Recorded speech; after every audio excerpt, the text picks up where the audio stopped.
Good morning, everyone, and welcome to our Electoral Area Services Committee meeting for Monday, October the 6th, 2025.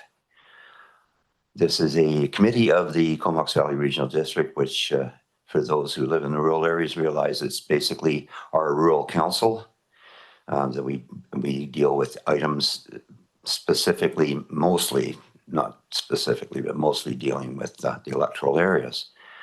We're here today on a beautiful sunny October day.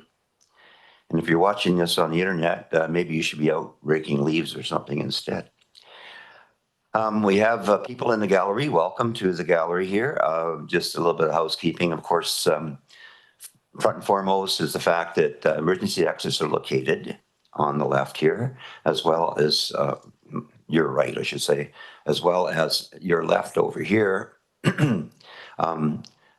Where you came in.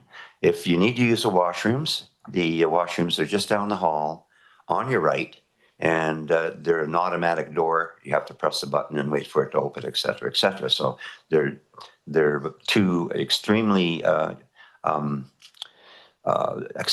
washrooms, but they do take a while to get in and out.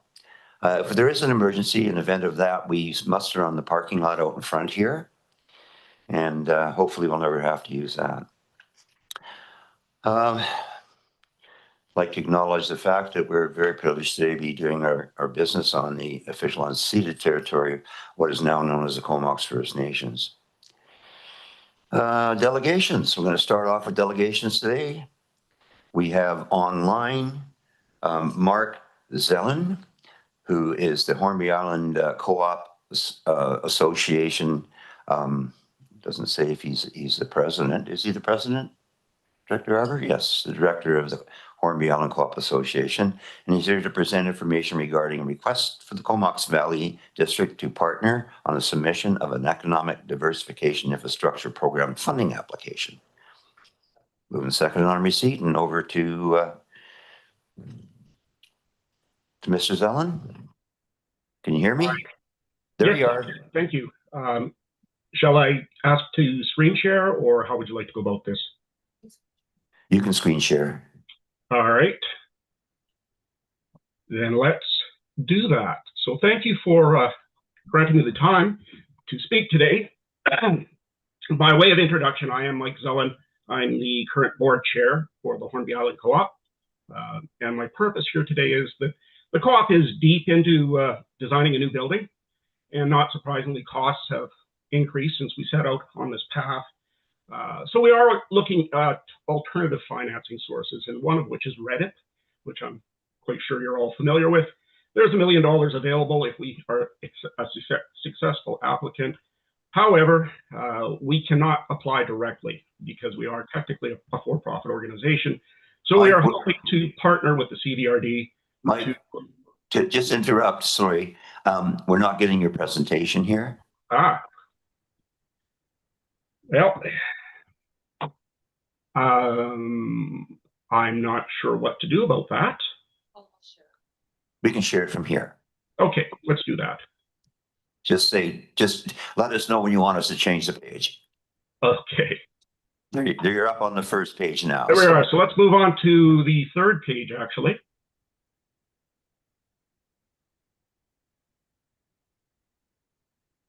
Okay, so who is the co-op? We've been around for 70 years, which makes us one of the older co-ops in the system. We are the largest business and largest employer on Hornby Island, and Hornby doesn't have a whole lot on it, so we are an essential service for food, hardware, gas, and post office services on Hornby. We're owned by approximately 2,000 active members, and we are a very stable and profitable business. We're proud that it's well run. But if we go to the next slide, as stable as our business is, there's a little bit of instability in our current building. This is actually the third iteration of the co-op building. The first one lasted 10 years, the second lasted 20 years. This one was built 50 years ago at $25 a square foot, and it was designed to last 50 years. So we are at or actually past its useful life. In addition, due to a snowstorm a number of years ago, it is structurally compromised, and there are increasing health and safety issues. Previous boards have looked at remediating the building. It's not viable either logistically or financially. The logistics are we can't close down the co-op to do work. We need to remain open no matter what we're going to do. So if we go to the next slide, in fall 2023, we decided as a board to take a serious look at what it would take to build a new co-op. Since then, we have spent almost the last 2 years doing that design work in conjunction with an awful lot of community consultation. And we are at the point now where permits are in place, aspects have been tendered, and the board is facing a final decision pending to go or not go, depending on our financing situation. Construction is slated to start in January, and it's a very aggressive construction schedule, but it's achievable. So the next slide is where the bad news kicks in. Originally, in fall 2023, we were told we were looking at an $8 to $9 million project, and that's well within what the co-op can afford. We'll touch on our resources momentarily.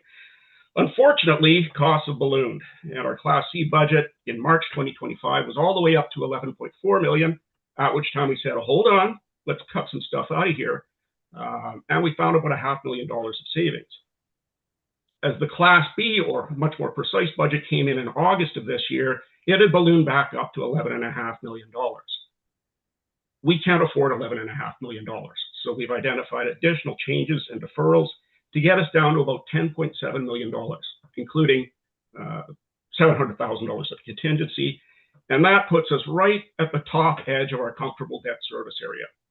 The purpose of seeking REDIP funds is to take us down to a net cost to us of $9.7 million, which provides a great deal more comfort. So if we move to the next slide,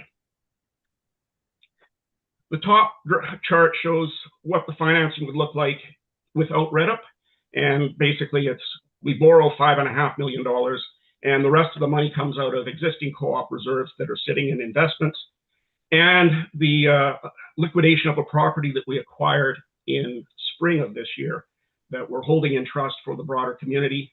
It's the last remaining section of the intersection where the co-op is located. Accessing REDIP funds allows us to either reduce our borrowing requirement, or alternatively, because we can service $5.5 million of debt, we could potentially hang on to the Four Corners property so that it can be held for the community in the years to come. So the next slide, for those that aren't familiar with REDIP, very quickly, we would fall under the implementation aspect of it. Large projects in that section, and we do qualify as a large project, are eligible for up to $1 million of grant funding. The real focus is on rural jobs and economic development. And unfortunately, the application window is now open and closes on October 31. So we've got to move quickly. We have had discussions with REDIP personnel, and they remind us that it's intensely competitive. And we're well aware of that. They do believe that the co-op application would be considered a strong candidate because, well, first and foremost, we're ready to go. And there is considerable local employment. Our construction manager, AFC, is based in Courtenay and has done a ton of work on Hornby Island. They know how things happen on Hornby and how things should not be done. And we've already awarded the timber package to Cascadian Wood Tech out of Union Bay. For those that aren't familiar with Cascadian, they've just completed a large new building, their building, and it is almost exactly the same size as the new co-op and will be built in the same manner. Pretty much all the money on this project would be spent within the regional district. And what comes out of it is the new building is designed to last 100 years, so we will be there for Hornby for generations to come. The final slide is not quite the final slide, just one more. As I said, we're not eligible to apply on our own. We need a partner, either a public sector or a not-for-profit organization, to put in the application on our behalf. October 31 is the deadline. Funding decisions are made in February of next year, with funds released in March. And the funds can only be spent on things after March 31, 2026. If we were successful in partnering with you, you would receive the funds, you relay it to us. we take care of all of the accounting documentation and filings, as well as preparing the actual funding application. So it's a partnership that's going to put a lot of the onus on me personally. Last slide. I guess that is the last slide. So that's it. Hopefully I got in under the 10 minutes, but we think we have an exciting project, and we hope that we can take a shot at getting the funds. Those that are familiar with the program say, well, we might have about a 20% chance. And I think that doing some work for a 20% chance at $1 million of grant money is well worth my time and effort. Well, thank you very much, Mike, for a well put together presentation. I'm going to open up the floor now to directors, and Director Arbour is first. Thanks, Chair, and thanks, Mike, for the presentation. I was on Hornby yesterday at the community event where the topic was the future of Hornby, and there was a good half hour dedicated as part of that community get together around the co-op and the purchase of the lot across the street. And I think there's appreciation for the work that the co-op has done in achieving that, and also as you move towards the new building. So yeah, you were definitely the talk of the town at that event. So I think we currently have a REDIP grant in play on Hornby Island. So HiSeek has successfully attained some funds towards the next, hopefully, housing development for affordable housing on Hornby. And I know they've been holding those funds for a couple of years. It's not at $1 million, but it's worth mentioning.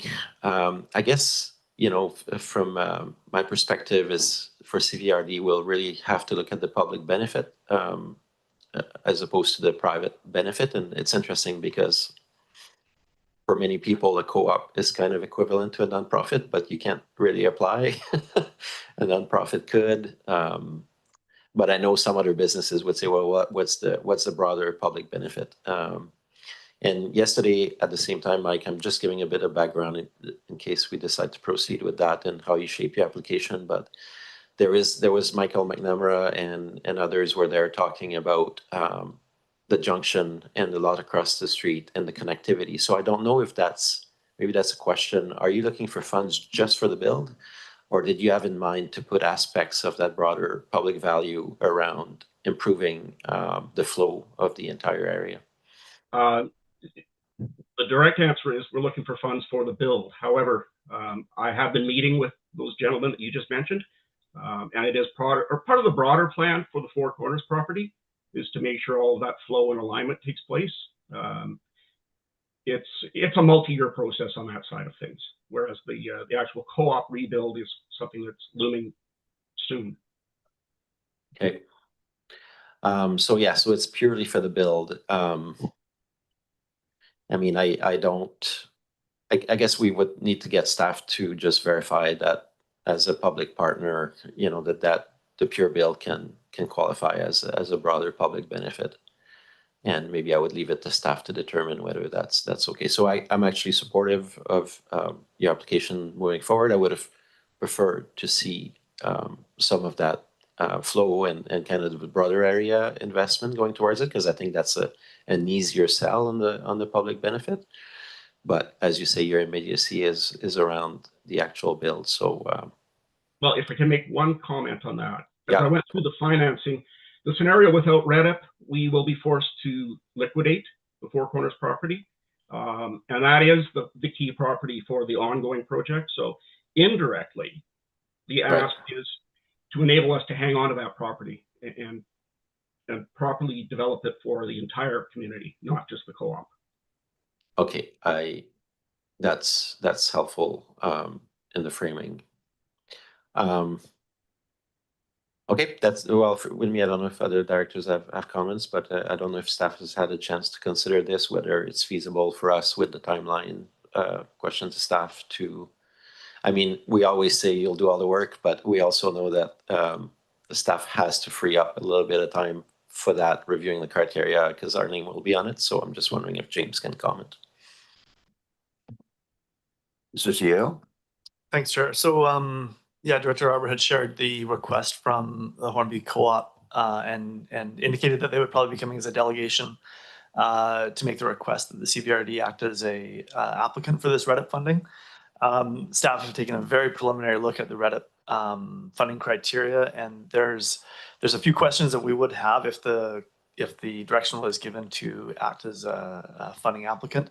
It is an extremely short turnaround in terms of timing. So I think that if the committee were to give instruction to partner with Hornby Co-op on this application, we would do our best, but it's not a guarantee that we'd be able to support that application if some of these some of the confirmation that would be needed through the Reddit grant criteria can't be accomplished, and that would be just some of the details around the filling out the complete application, the full budget details, that sort of thing. That's part of the application.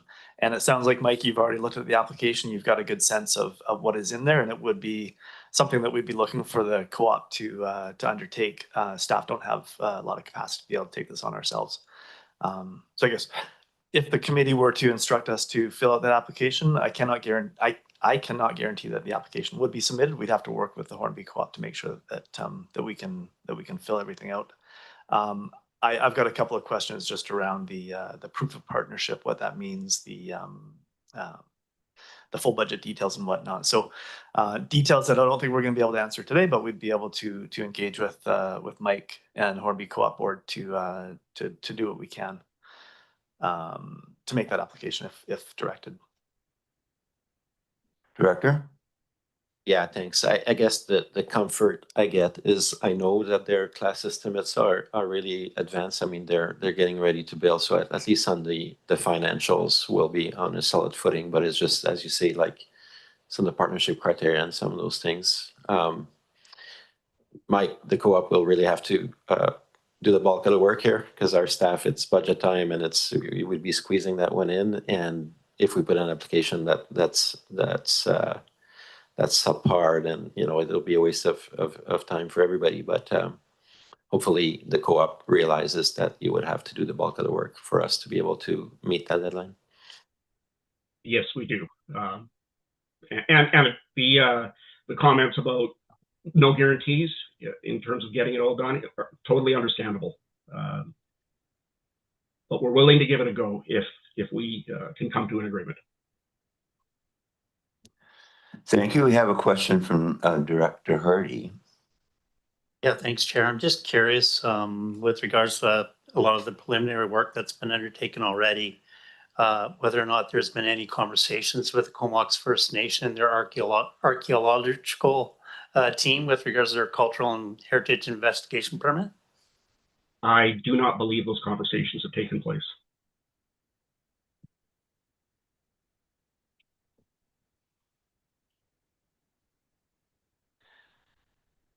That might be a bit of a stickler. Okay, well, thanks so much again for your great presentation. It is odd that in my time as an elected official in local government, which is going on 18 years, that most of these grant funding requests come with extremely tight timelines. So I guess it's to dissuade the riffraff from applying, but some of them are ridiculously tight. And this is just another one of those. I guess the old adage always plays out that the cheapest time to build was 20 years ago. The second cheapest time is today. It never gets cheaper. So once again, thank you very much. We're going to take a vote on a receipt of the presentation. And just so you know, we don't usually act on anything from a presentation. What we do is generally speaking, we bring it up on the following meeting, which wouldn't be till November now. So I don't know how that's going to work. I think Director Arbor has an idea. So to dispense with receipt, did we vote on receipt? No, we didn't vote on receipt. So anybody opposed to receipt of the presentation?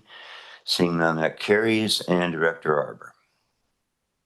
Yeah, thanks, Chair. I understand the deadline is basically at the end of this month, and we don't have a meeting until then. So I would ask for the Chair's graces and perhaps considering a new business at the end of this meeting to pass a resolution for us to support an application. Okay, so just sort of a non-official notice of motion, bring it up later, and we'll think about it. So we'll bring it up under new business and have a discussion at that point. So we're going to move on. We have the resolution status report for receipt. Thanks, Mike. All right. Thank you very much. I look forward to hearing from you. So if you're wondering why staff is always under the gun, oh, I can't say that word, sorry, that I was trying to keep up with all the requests. We have a resolution status report in my hands that has 34 different items on it. And it's been this long for I don't know how many years. Some of them I think we're going to have to go through one day and weed out the ones that maybe we don't need to pursue any further. Maybe situations have changed, but so that's one of the challenges staff has as well, is we have an awful lot of workload. We keep piling it on them, so we have to be cognizant of the fact that they can only do so much. So on the status report, anybody move your seat? Move. I'll second it. Anybody opposed? That carries. Thanks very much. Unfinished business. Unfinished business is to rise and report of park acquisition on the One Spot Trail on Ham Road. I'll read it out, I guess.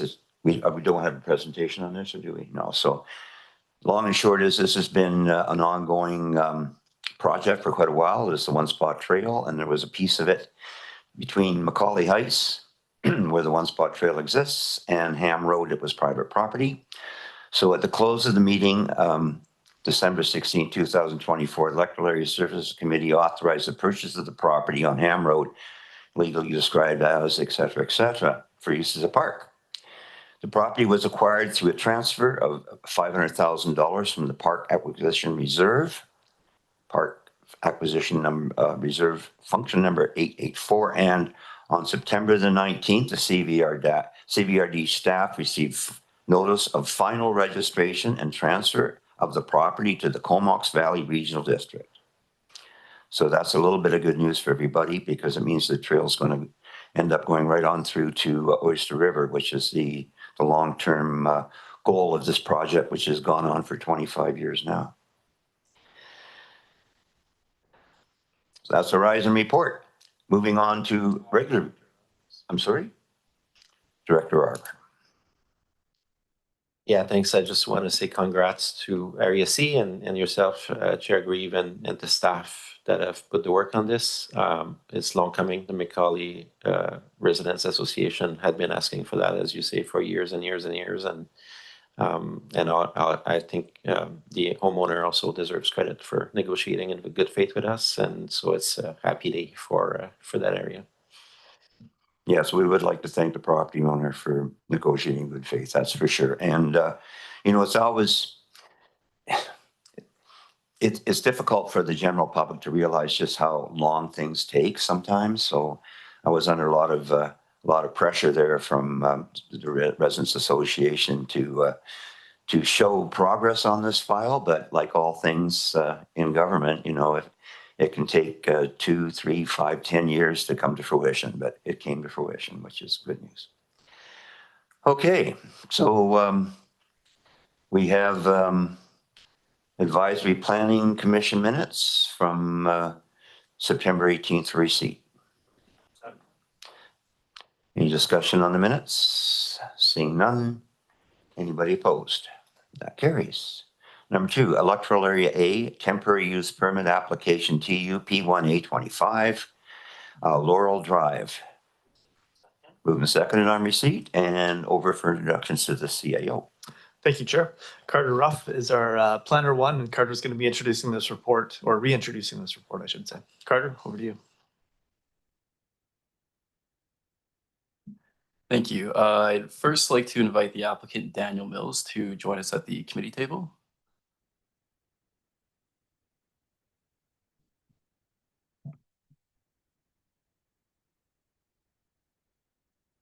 Good morning. questions. Through the CEO to the chair and directors, at the September ESC meeting, a resolution was passed to defer consideration of a temporary use permit application to today's meeting.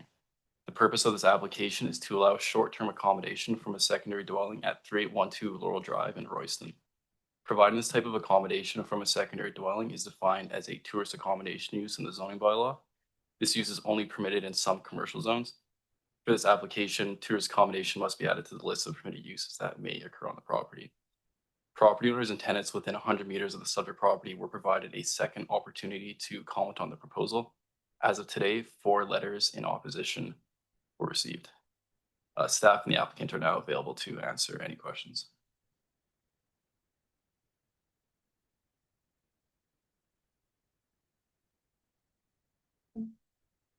Okay, does the applicant wish to add anything to the conversation? Just press your little button there and I can turn your mic on. There you go. Welcome. Hello, how are you? Good morning. Yeah, apologies first for sort of being out of the picture last. Here we go. For the last meeting, I was on the Skeena River and couldn't get back in time. As far as the application for us, there seems to be a bit of a misunderstanding with what the residents of our neighborhood think we're going to do with the property and what we're actually planning on doing with the property. So I did write a letter in response to all the letters we had from the last go around with this. Essentially, we built the house and completed in October.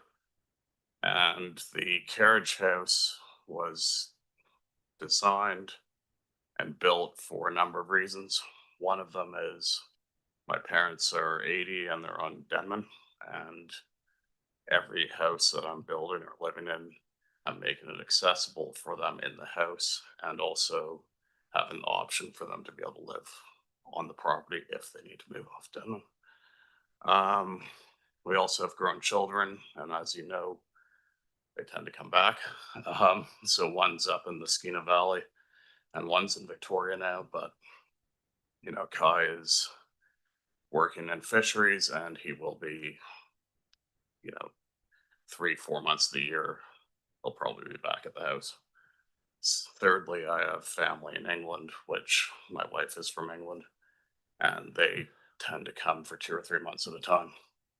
Now, our thought, so actually using it as a full-time rental isn't really an option for us, and it wasn't the plan. Our thought for it was to actually use it for providing options for medical staff that are working in the valley to use it temporarily, because we have a lot of orthodontists, doctors, dentists that move here, but only work 3 or 4 days a week or 2 weeks at a time. And then we may, at other times, rent it out through a short-term rental to cover the cost of building, you know, because the cost in order to add extra housing units as a builder, it's a much higher cost. So, and I believe the CVRD is recognizing this with the idea of the temporary use permit, which means that we can recoup some of the cost in the short term and cover the extra cost of mortgage, while for the first few years that we're after the build, and then you have another option for housing. If that's not available, then it doesn't make sense to build it, right? So it's pretty important in my mind to encourage builders to add secondary units to allow them to be able to recover some of the cost. Because to create that unit, we needed to extend the property to allow for the extra space for the septic field, which ended up costing something in the neighborhood of $80,000 extra on top of the $250,000 to do the build. So for us, financially, to rent it short term means we can recover that. We can service the mortgage. We don't need to sell the house.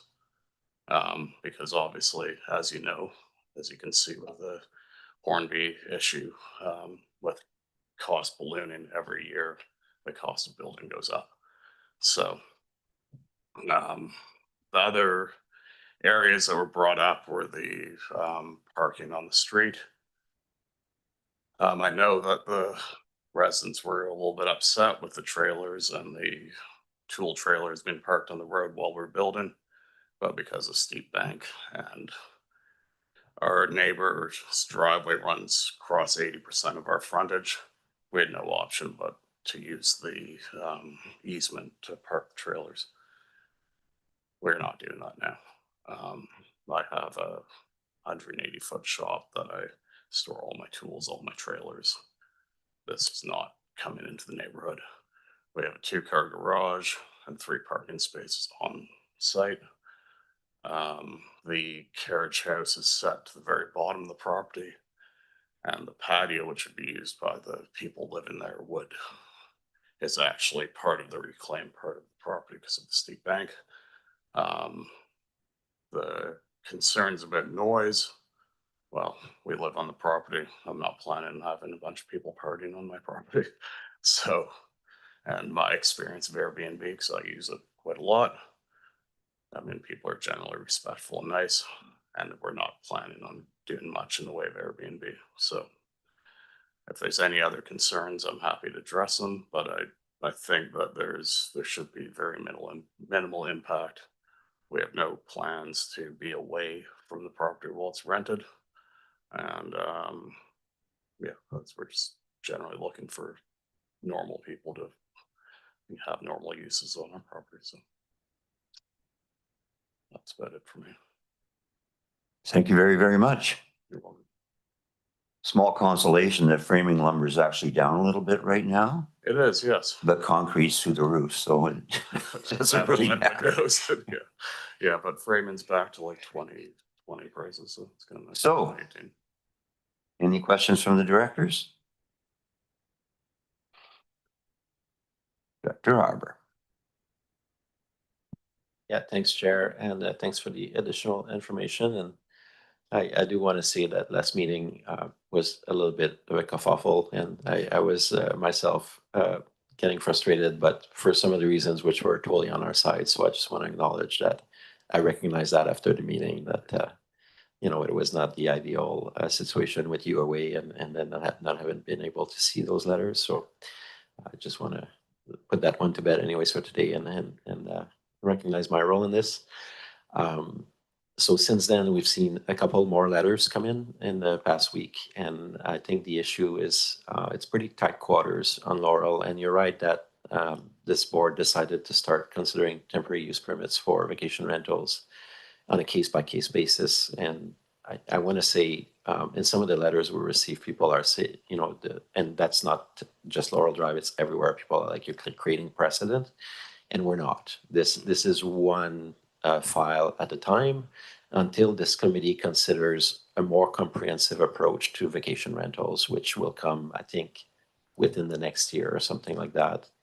Ton, I don't know, staff can comment on that. I'll finish my thoughts, but we have a plan to bring a more kind of permanent approach to vacation rentals. In the meantime, we're doing these TUPs.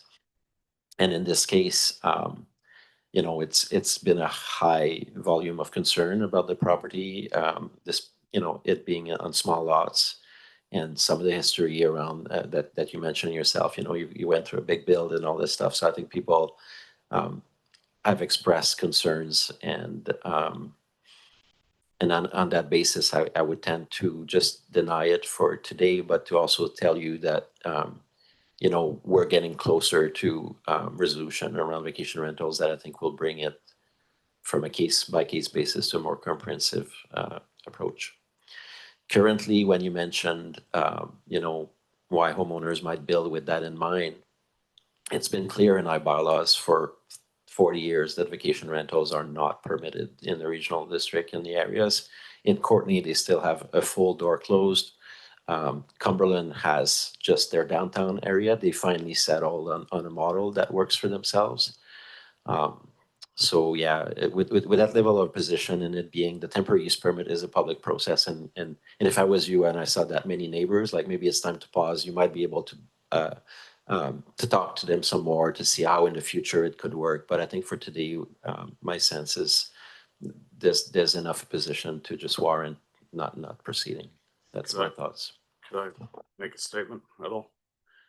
Um, the lots aren't that small. It's 0.28 of an acre, so it's double a city lot.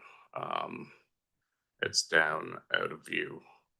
There is, if we rent it full time, there will be the same capacity as rented. There'll probably be more capacity because most people bring 2 vehicles. At which point you're going to have vehicles on the street, I would say. And we have a situation on the street where we have a permanent rental that the police are showing up to all the time. The people aren't controlling that. There's been thefts in the neighborhood because of that rental. I think to I understand that people don't like change, but if we rent it full time, I don't see why there'd be any difference. I think it'd probably be a better option for it to be rented part time because it's not always going to be full, right? We are blocking it off for a family. We're just using it as some form of income to increase because we're not able to rent it out full time. So I think that it's there's a lot of what the letters stated were inaccurate in what they were saying, as far as concerns that were set in precedent, like you said, concerns that I have a rooftop deck, concerns that I'm going to rent out my whole house and disappear. It's not like I understand the opposition, but I don't see it as being any different than actually just having a rental there. And in most cases, I think it's better. And the idea that we're going to disturb the neighborhood is just an, not correct, So and I think it means that I now have this sitting empty completely. It means that because we are not going to rent it out full time. It's just not viable for us. It means that we won't be able to rent because we won't be able to rent it to medical staff. We won't be able to rent it to people who are in need of temporary housing as far as they're coming to the valley to look for houses. Or if, people are out of, they've been kicked out of their house, which happened to one of my friends I play rugby with, and we offered him temporary use of the house. I just don't understand that you see opposition, but I don't see that it's viable or necessary opposition. So I would like you to reconsider that, and it's also it will be a financial strain on us, which means that we'll be thinking about selling because the build, like I say, when we set up the build, I'd figured on $60,000 to $70,000 in groundworks. We ended up with 130, and then there was the ballooning of cost. So we need to figure out how to finance that debt, and if we can't rent or place out, then we're going to need to look at other options. And that it also, again, it does mean that in the next build we do, like this is actually the second house I've built on the street, and we put a fully legal suite into the last one we built, which my kids used and one of their friends who came from England. So now there is 2 housing units on that street that are rentable, right? And we have no plans to sell this house unless we have to in the next, maybe we'll sell it in 5 or 10 years and downsize. But what I've done is put 4 new rentable units in the street, which were not there before. And, as far as a business plan for building and developing as things go on, I will not be doing that if, it's just like there has to be some give in this, and I don't think it's an unreasonable request, and I'm happy to have it reviewed if for some reason these concerns balloon out of control and they actually become reality. But I don't see how they're I think I've looked at all the concerns and addressed them, and I think there should be no problem.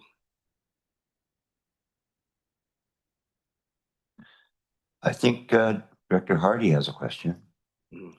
Yeah, thanks, Chair. And I'll direct a question to the staff. And I guess I've reviewed a number of the letters or all of the letters in opposition for the temporary use permit. But based upon the conditions of the temporary use permit, I feel that a number of the issues that were put forward in the letters of opposition have been addressed in the temporary use permit. Is that correct?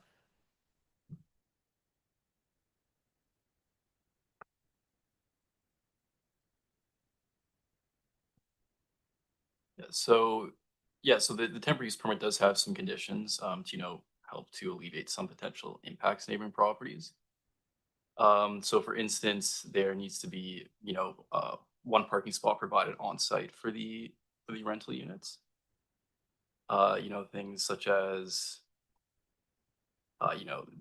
this is going to be accessory to the principal residential use of the property, meaning that, he needs to have his principal residence there in order for this to be offered. And also things like screening. He needs to provide continuous fencing along the rear and side lot lines adjacent to secondary dwelling.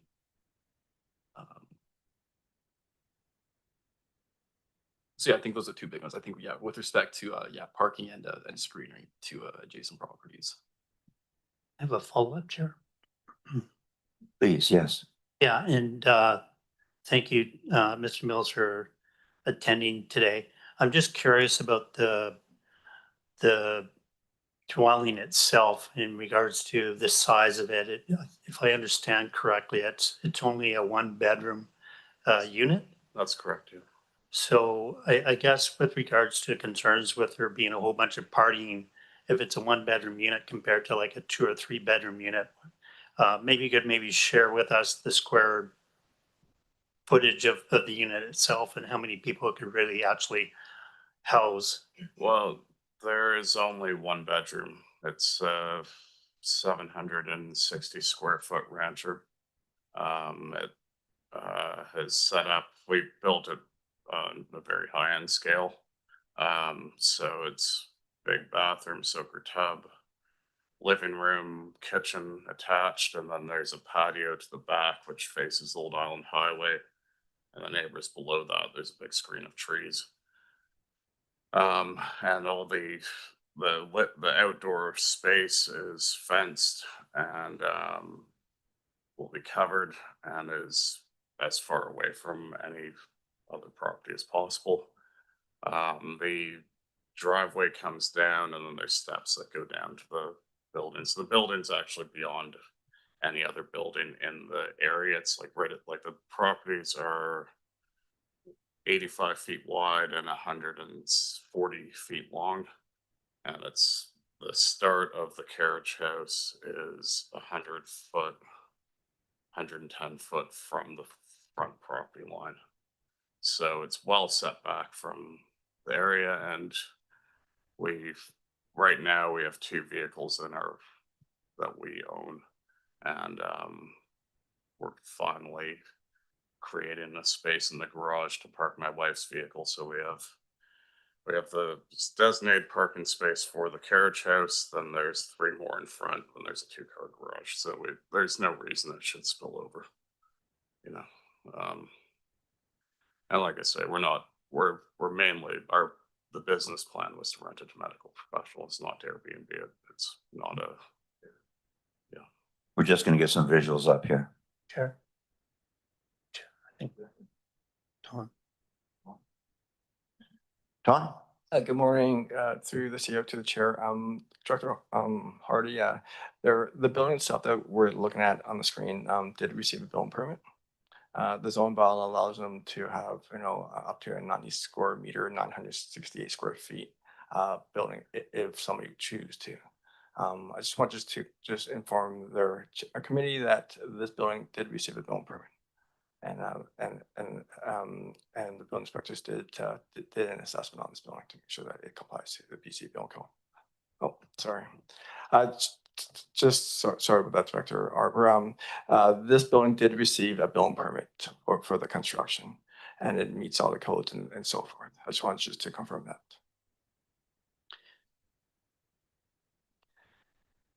Director Hardy? Yeah, so again, just one or two more comments and then I'll hand the mic over to Director Arbor. Again, if I understand correctly, it's hopeful that, through the use of this facility or unit, that medical personnel from outside the Comox Valley could possibly come in. I know that seems to be an occurring issue here within the valley with regards to medical personnel being able to come into the valley for 3 or 4 days here and there to help provide service to the Comox Valley. So I thought that was an interesting piece of information. And then also with regards to tourism in the Comox Valley, and I know we recently supported a kind of a tourism destination strategic plan for the Comox Valley. And I'm just wondering again whether or not this particular unit would benefit folks down in Royston and Union Bay with regards to having another place to stay while they're down in that part of the town. So I'm just wondering if you can maybe share a little bit more with regards to anticipated stays within that unit that could maybe help out with regards to tourism in the Comox Valley? Yeah, well, I mean, we do need space for, and I mean, obviously we have the pub down there and we have the little stores, and then there you have access to Cumberland, so people will be wanting to come and ski and bike and enjoy the valley. It's like we've done a really like you can see the house, it's a timber frame house. The carriage house is vaulted ceilings and has live edge slabs and stone tiles. It's the idea is to have a really nice, comfortable space that people would enjoy rather than what you see a lot of is just people whacking stuff together.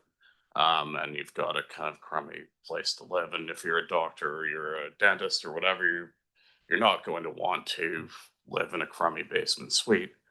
We're actually providing something that is an option, and a lot of these people are having to come and stay in hotels. So you've got a fully functional house that is comfortable and beautiful, right? And that's where, as you can see, we've done a huge amount of landscaping and garden work and wall work and planted the trees, and we're interested in creating everything that we build and I try and do it to the highest standard and create value to where we are. So I mean the properties are both properties I've built, they're raising the property values in the neighborhood and are nice places. So but yeah, that's the idea. The idea is to be able to have a hybrid space and then when this is over, people are, and there's a real thing with the fact that our young people can't afford to buy houses or need to be able to live somewhere with their family while they're trying to buy a house, and creating multi-generational housing which is comfortable for everybody. Or like I say, my parents, the reality is both of them are compromised, and I don't know how long they're gonna be able to handle the property in Denman. So they may end up in the main house and we may end up in the carriage house, because I set the main house up so it's fully accessible for wheelchairs, and the carriage house obviously is not, because we're on a steep property and you have to go down the stairs. But it's this is forefront in my mind, and it's something that will add value for people down the road. And I think when eventually we'll probably downsize to something smaller for our final house, because it's a pretty big house for us once the kids have done their thing. But in that case, you've got something on the market that is going to add real value. So Okay, Director Arbor, have some more comments? Yeah, just one final question, maybe to staff um, and Tom mentioned that this went obviously through a building permit process for the secondary dwelling. And I just want to check what's our procedure at the time that we issue these permits, in the sense that, do we ask on the form what the planned use is for that secondary dwelling?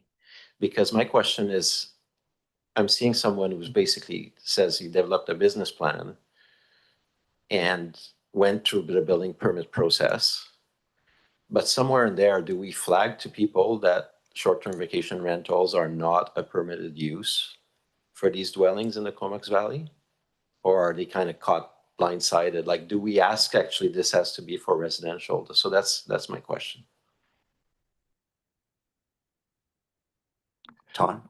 Through the chair to Director Arbor. So when somebody comes in to apply for a building permit application, so staff will look at the zone to make sure that it meets the zone bylaw in regards to residential use. The zone bylaw permits you to have 2 dwelling units, as I mentioned earlier, your principal and your secondary dwelling. Your secondary dwelling is limited to size. So we want to ensure that these proposal meets the zoning in regards to density and lot coverage and setbacks and so forth. Regards to the use, the zone bylaw does not regulate the users, but just the use. So it really depends on their building permit application of the proposal itself. When it comes to a commercial industrial building, you know, obviously they have special codes that they have to meet. Residential building versus the necessary building, which is like a detached garage and so forth, has different codes that they have to meet. So when it comes to residential use, it's more to do with ensuring that it meets the code, but also that the existing private septic system can handle the capacity of more flushing toilets, kitchens, and so forth.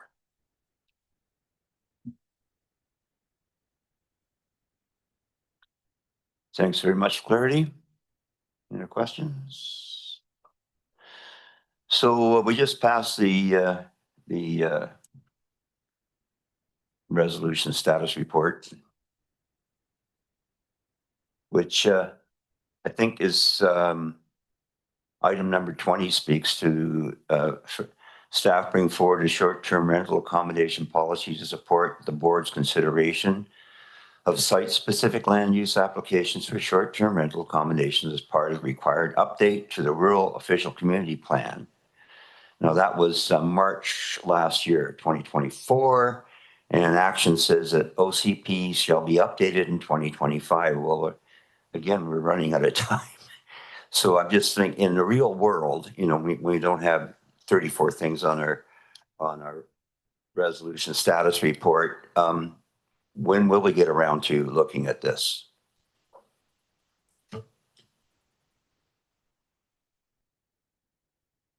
To the chair and committee, staff is working on the staff report right now as we speak. I'm hoping to have something to you guys in November, some options with the short-term rentals and how we can move forward with that. Because I would just observe that, you know, we haven't had an avalanche, a stampede of people applying for TUPs for short-term rentals. What would you say, maybe a dozen, 10 over the last year or so? You know, out of a population of 75,000 people, it's not exactly, like I say, a going concern. It's not out of hand. Do you know do we have any idea how many? Through the chair, I don't know the exact number, I don't want to put you but on the spot, I think you're close to that. Yeah. You know, See, in my recollection. what I can share with committee is that we're aware that there is there is a lot of short-term rentals in the electoral areas right now. We have received access to the provincial short-term rental portal that the residents right now are accessing and registering through the province. So the November staff report that we'll be presenting will provide some more information in regards to what we know that's out there and provide some options to this committee in November. Okay, so that's not unreasonable if we get to that point, but, you know, reading the letters, like you say, I mean, they may, being that we already have a disturbing neighbor in the neighborhood that's causing problems and police visitations.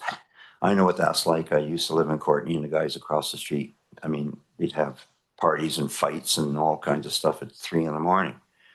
So obviously, we're not going down that road. I don't see a little building like that is going to be a haven for drug use and partying on a short-term rental basis. But, you know, perhaps people are a little overly anxious, and it may prove to be a little bit unfounded, some of the fears here.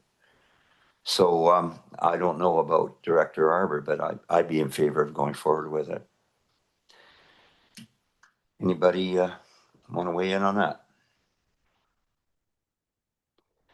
Hardy, Yeah, are we still on we're still on receipt. receipt? Okay. So we're on receipt. Going to call a question on receipt. Anyone opposed to receipt? That brings us to the motion. Oh, sorry.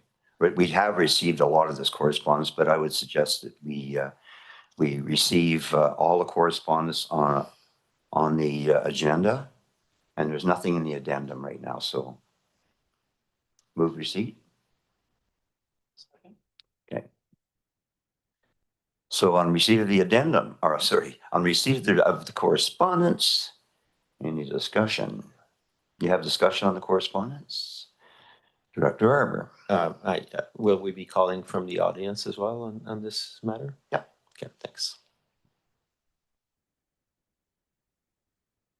So on the correspondence, anybody opposed to receipt? Okay. Then that brings us to the point where anybody in the audience wishing to speak to the matter, now's your opportunity. If you get up and state your name over at that microphone, you can address the board or the committee.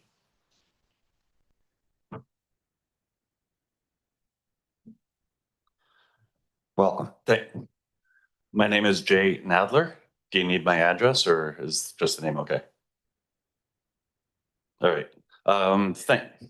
Pardon? Adjacent neighbor, yes. Thank you for allowing me to speak on this matter. In order to respect the time of the staff and directors, I've been appointed by everyone here, most of our neighbors who have written, and some other neighbors who could not be here today due to their employment to speak for the group. Before I get into the issues, I want to point out that the letter from the CVRD about this meeting, printed on September 26, stated, the subject property is zoned rural residential, one which does permit the proposed use. Clearly, there was a typo in that letter, but that typo may have prevented more people from writing their letters. I want to start with the fact that, Dan, I like you and Joanne. I always enjoy chatting with you guys when we see you on the roads, and I feel bad that our opposition to this permit may affect our relationship. The issue is that over the past few years, Dan has shown that as a business owner and neighbor, he has little consideration or appreciation for the inconveniences we have had while building his 3 buildings on our block.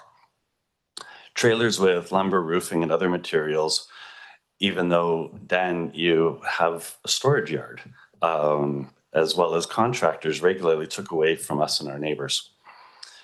My own specific example was repeated damage to my front lawn with no apology or attempt to repair. We had to come and ask for the repair when there were muddy ruts left on our front lawn.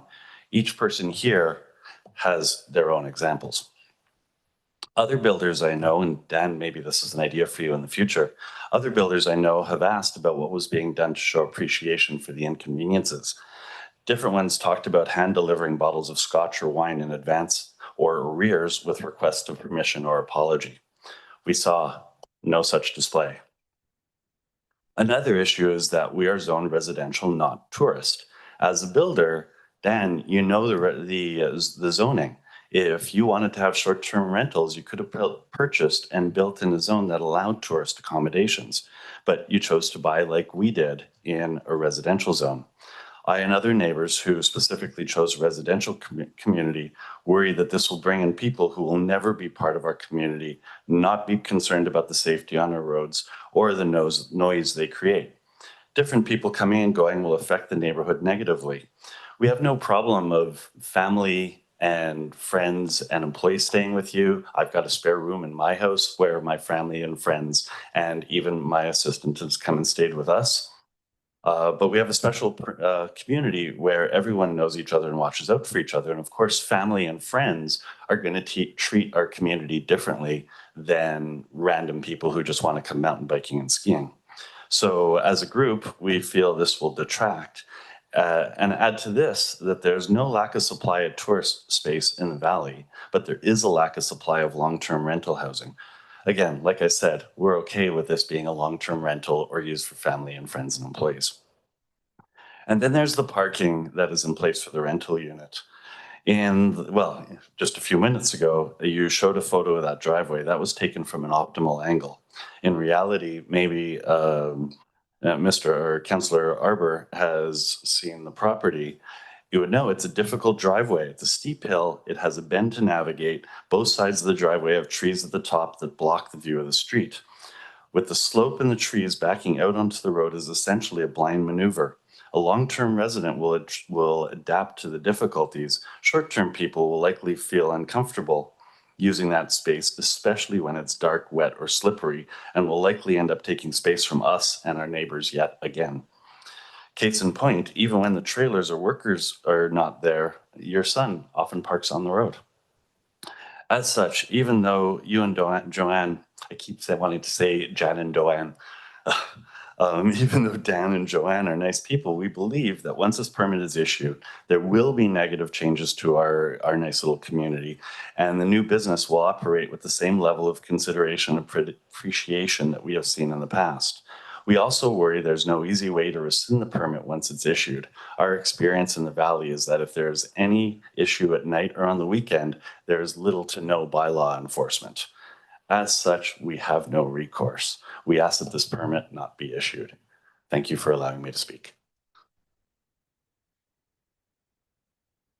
Thanks very much.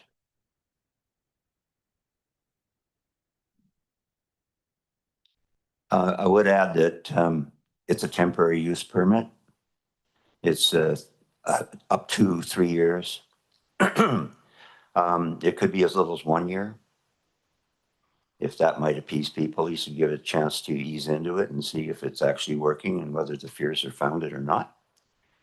So we do have that option always. It's a temporary use permit is not permanent zoning. That's the whole concept. You can renew it for another 3 years if that's amicable to everybody. After that, you would have to get a rezoning, which isn't going to happen. Hopefully, after that, we'll have some policies around citing of the short-term rentals and what we can do. We're at a disadvantage not being a municipality. When this whole thing around short-term rentals is difficult. We don't have business permits and things like that. We don't have the same regulatory authority as municipalities do. So just a clarification.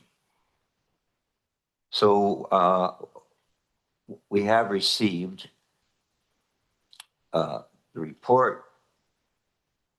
We received the correspondence. Do we need to receive the presentation? I would think. Let's do that then.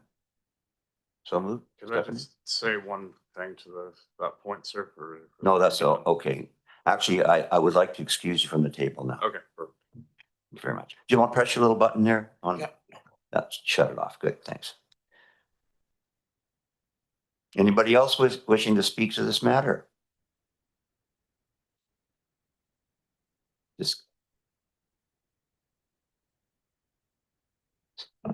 Hi, my name is Darylyn Keene. I live directly across from the applicant, and I'm not going to go over the business that has already gone through over and over again. I'm going to keep this short and sweet.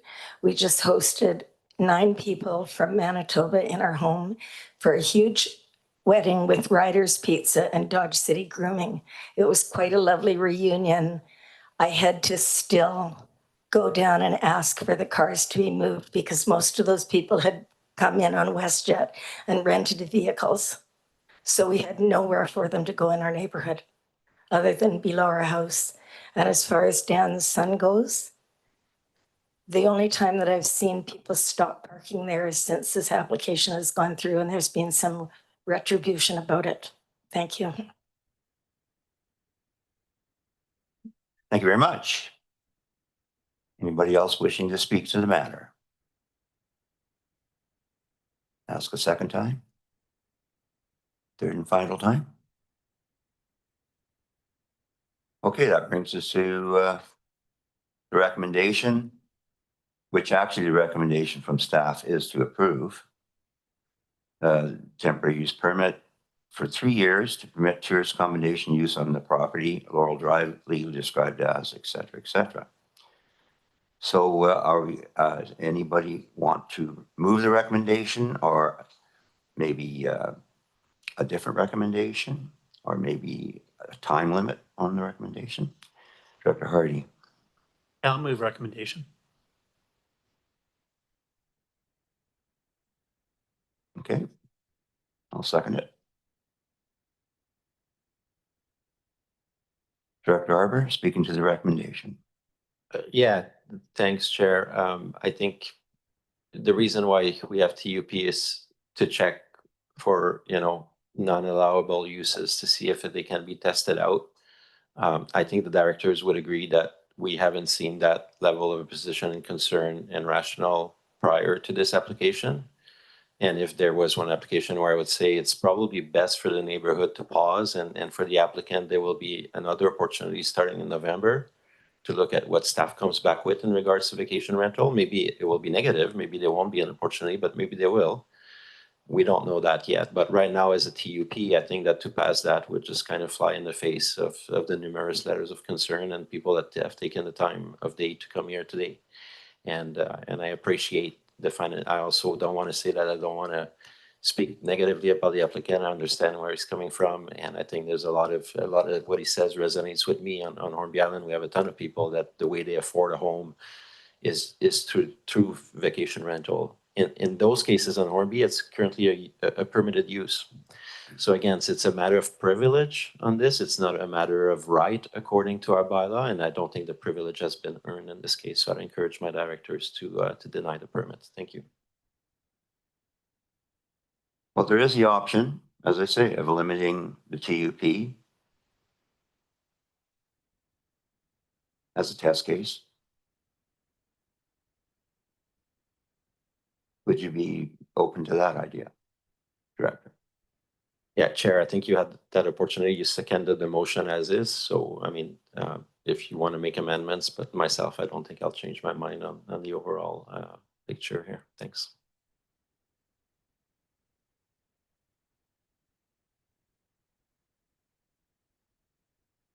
I'd entertain a motion to amend it if the other board member be open to that. 1 or 2 years.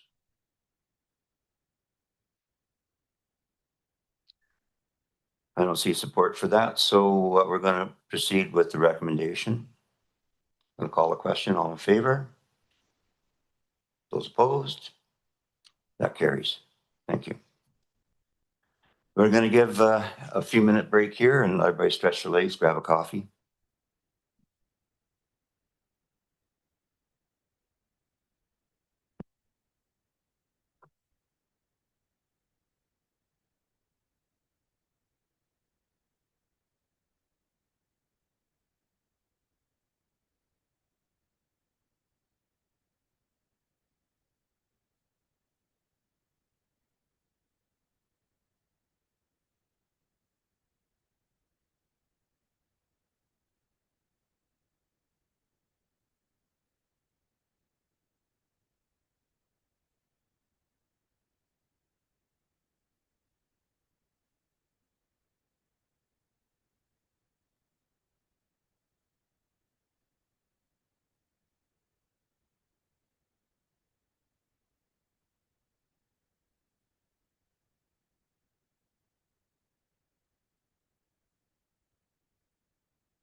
Call this meeting back to order of the Electoral Area Services Committee.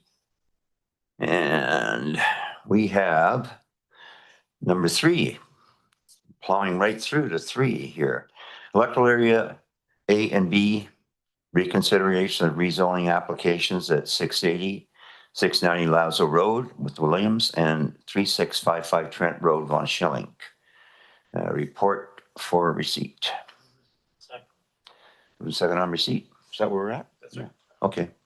So do we have a presentation? Yeah, thanks, Chair.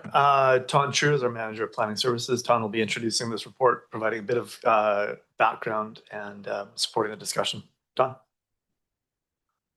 Thanks, James, to the board, to the chair and the directors. At its August meeting, the committee adopted a resolution to reconsider 2 applications for rezoning that were refused by the board in March. Both applications were seeking an exception to section 501.3 of the zone bylaw, which is preventing the proposed subdivision under the provision of section 514 of the Local Government Act as subdivision to provide a residence for a relative. Both proposals were refused because they couldn't be made consistent with OCP. Both subject properties are within their OCP settlement expansion area, which have a 4-hectare minimum lot size, and the proposal would create lots smaller than that. Similar applications were previously approved, but legislation changes to the LGA created this inconsistency, which cannot be addressed under the regional growth management framework. In the staff report in Appendix A of this report details the proposed subdivision along Lazo Road. The property is developed with 2 houses, and the owner would like to subdivide one of them off for a son to own. Appendix B details a proposed subdivision along Trent Road in Royston. It is a 2-hectare lot development with 1 house. The owners were seeking to create 1-hectare undeveloped lot that could be provided to their children for the purpose of constructing a house. Mr. Chair, staff notified both applicants that this would be presented at the ESC meeting today. The applicant on the Lazo Road, Blake William, is in attendance. Staff had an opportunity to speak with the other applicant, Heinrich von Schilling. He was here this morning, and he just advised me that he does not want to proceed with his proposal. Thank you. Thanks, Ton. And if I can offer to the board, if the board is interested in proceeding with rezonings, we have some wording here as a potential consideration that you would rescind the 2 resolutions that were approved in March and direct staff to come forward with a report about those applications for consideration. If the board is interested, if the EASC is interested in reconsidering those matters.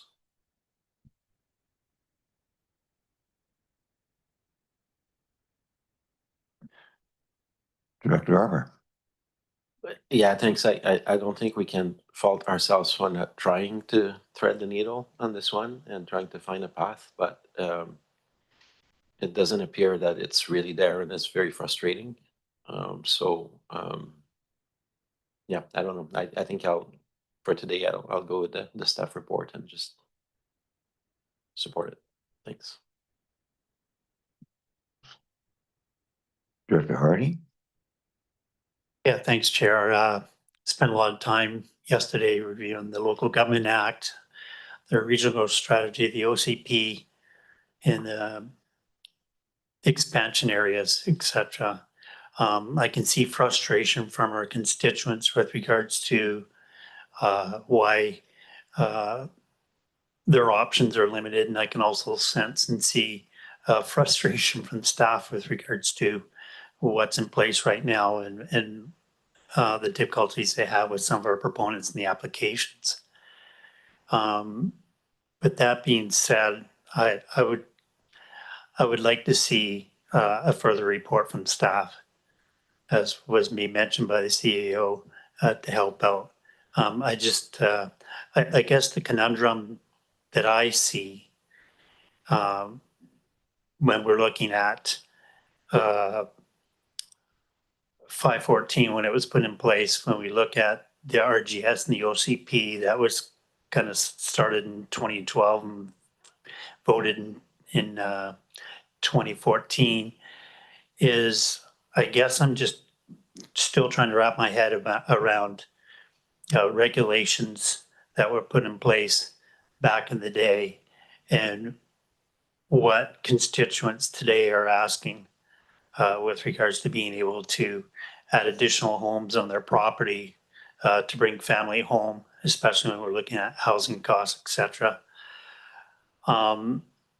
There just seems to be a lot of I wouldn't say uncertainty, but again, just going back to what was put in place in 2012 to 2014 and what's in place today, whether or not I guess I have a number of conversations with different constituents that say that what we have in place today isn't really congruent with regards to life today and the ability to add houses or units on their property. In some instances, you're required to have 8 hectares in place for you to add another unit or 2 onto your property. And you go across the street and, there's triplexes being set up and sixplexes, et cetera. So I guess I'd really like to see some type of a report that comes forward because, like I said, I'm concerned about constituents that would like to see improvements, but I also recognize the fact that there's folks that have been living on their properties for 20 or 30 years and they don't want to see any change. But I think if you looked at Hector Road, that would be a perfect example of, we've lived here on this property for the last 30 years, but across the street, town of Comox annexed the properties and, there's thousands of units being put in place now. So I'm just really, I'm really struggling with regards to the staff recommendation right now and would like to get more information and maybe a more fulsome report with regards to, are there some solutions moving forward that kind of, again, addresses the concerns of people that would like to add more units on their property, but based upon what was decided upon by municipal governments 10 plus years ago, here's what we have in place right now. We kind of have to live with it.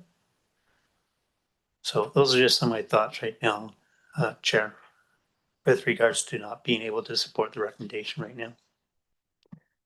No, I hear you. Director Arbor?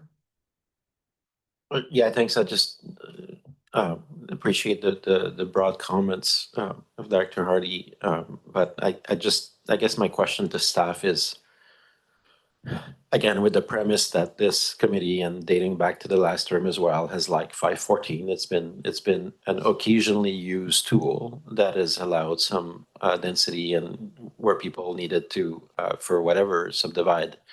But my question to staff is, there are alternatives to 514 because 514 typically doesn't affect density that much. It just allows subdivision, and typically we've put some constraints on the number of new units that would go on the other lot, right? On the separated lot. So I'm just wondering if staff can summarize, in the absence of us doing the 514s, we've seen a lot of different families come up to similar outcomes where another house gets built. Because a lot of time we have that density on the lots. So I'm just, and I recall last meeting when this was brought up, that staff also said, well, we're not seeing a ton of 514 either, right? So it's actually not a huge caseload that we have. But if maybe in lieu of a report from staff, if staff, or maybe we'll need a report, but in lieu of a report, I'm hoping staff could just speak to how people that are unable to do 514s, what do we usually see happen? Like what other alternatives are there? My sense is you can build a second house on the same lot and have some kind of agreements within the family around what that looks like. But I'm just wondering if staff could refresh our memory. Through the chair to the committee, The existing bylaws we have right now is currently maintaining the rural growth management framework. It states that, you know, in electoral areas, depending on where you're located, either in the settlement expansion area, in the rural settlement expansion area, and also up in the upland resource. These are really controlled by lot sizes. So regards to the settlement expansion area, you know, these are the 4 hectare minimum lot size, right? And and we do get a lot of inquiries on subdivisions in this area. And the 4 hectare minimum lot size we have now is really preventing people from subdividing. Our current zoning right now for all the residential lots allows you to have 2 units. So 2 units, and then, but also in certain zones, depending on the lot size, you can have 2 larger units. There's really no limited in size. So for us, when somebody comes in and wants to see if they can build another house, obviously you can build a second residence. But when it comes down to subdivision, the regional growth strategy and OCP has these policies that prevents people from subdividing because of the minimum lot size. You know, when somebody wants to subdivide a property, staff obviously will try to work closely with applicants, provide them with options.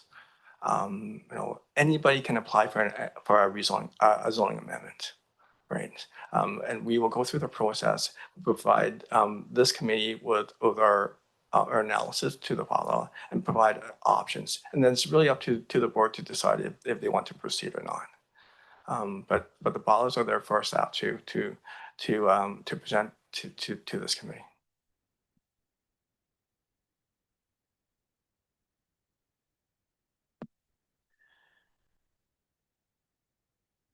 Well, I think the real devil is in the regional growth strategy. I know it wasn't actually adopted till in 2014, but it started out about in 2009, 2010, and the world was a very different place, like you say.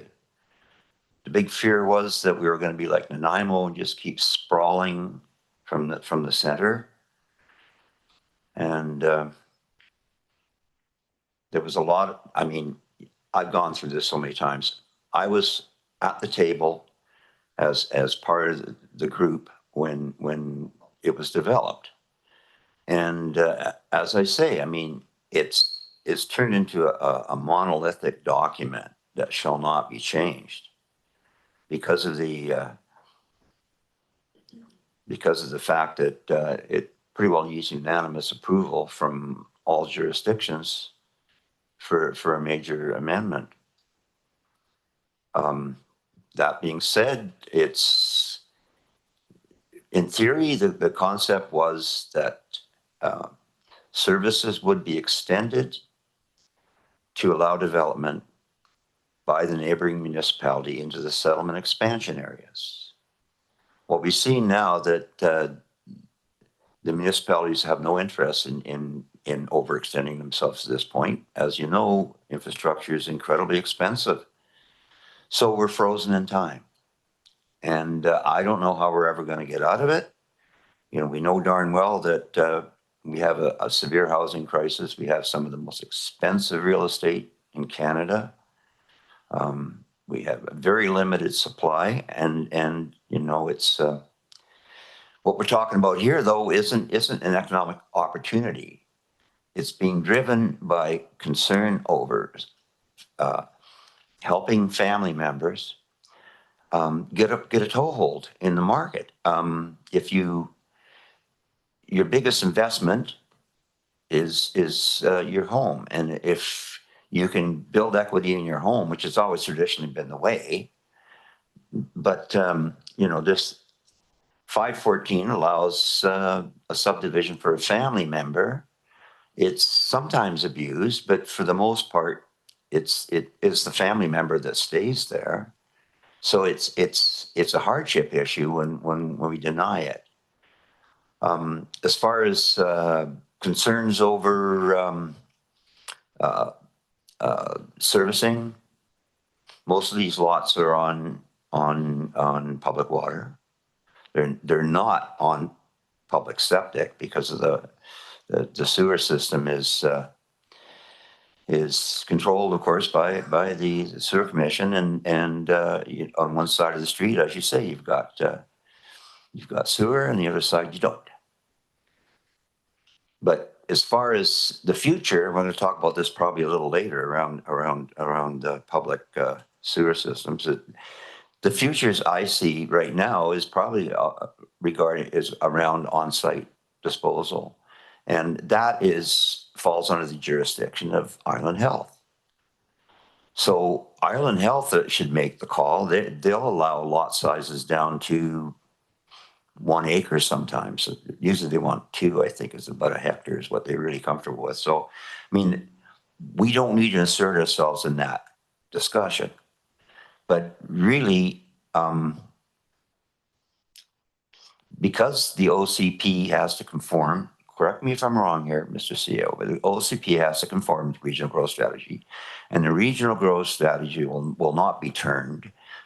It's benefiting the municipalities greatly, which is what it's designed to do. But it's one size fits all. It's basically, as I say, freezing in time housing when housing is sorely needed, driving prices up. We know that we're going to have a huge influx of people coming for our air base. That's going to be needing housing. I understand right now that even senior officers and even, you know, professionals, doctors and what have you are quite reluctant to move here because it is so blooming expensive. So we kind of, you know, how do we get around that? How do we, you know, under a hardship issue, why can't people subdivide the property? I mean, to a certain point, as long as it meets the criteria of Island Health, because the only thing you have to consider on the health aspect, environmental aspect, is on-site septic. And they make the call on that, do they not? So, Mr. Chair, this report is in response to a Electoral Area Services Committee motion to bring back these 2 particular applications. And that is what staff has done here. The Electoral Area Services Committee is operating under a growth management framework that includes the Local Government Act and the changes to some of that housing legislation from 2023. Yeah. It is also operating under the regional growth strategy and the official community plan and the zoning bylaw. So the section 514s that had historically been applied for and covenants being put on the resulting properties maintain the density in those communities in alignment with what the regional growth strategy was indicating and suggesting for the area. That is no longer a tool that's available for the CVRD, given the changes in legislation. Is it a founded fear? So, Mr. Are we Chair, going to see runaway? Mr. Chair, we're looking at the growth management framework that we currently operate under. Yes, I know. And until there's a change to the regional growth strategy or the official community plan, that is the framework that we're operating under. There is an RGS review scheduled for 2027, and that would be pretty consistent with what regional growth strategies get reviewed. I have little faith in a regional growth strategy review. It won't happen. But when is the regional growth strategy actually defunct? 20 years, right? It's a document that would be reviewed on a regular basis and then updated as needed to reflect the community values. Is it open-ended? It's an ongoing strategy for the regional district, yes. So we're stuck with it forever. I'm sorry, I'm just ranting, but it's true. This has been a bug in my bonnet for a long, long time. So, and I don't see it resolving through any of our legislative channels. But I'm not going to belabor the fact. I'll vote for whatever the boards or the committee sees fit. Director Arbor. Oh, well, if that's the case, maybe I don't have a comment because I was looking for an alternate course. I mean, this is a narrow decision we're doing. We're not talking RGS today. I mean, there's a context to everything, but if you want to go there, I can start talking about how the valley will change because of treaty and all these different things. Like, but this is a very narrow topic around the pickle we're in around 514. We've asked staff to look for ways to reconsider. They found that within the existing framework and regulation, it's just not there for us, but there are alternatives. And it's not a huge amount of people that do this. So for me, unless the two directors have an alternate course and they want to keep pressing this issue for just a minor number of files, go ahead, put a motion forward, but I think we'll be spinning our wheels. Well, I'll be asking in that case for us to get legal advice, further like in-depth legal advice around this so that we don't end up in a pickle. But I think I would just go with staff for today. That's my vote. Thank you.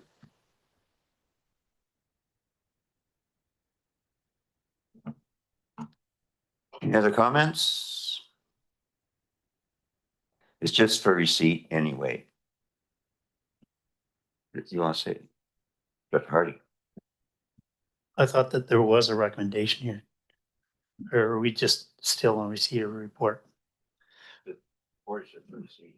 So there's no recommendation in the staff report. The committee had asked us to bring back, and I'll just quote from the report.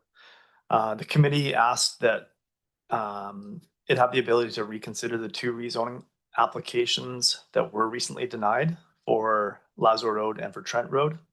And so this report is reintroducing those two applications.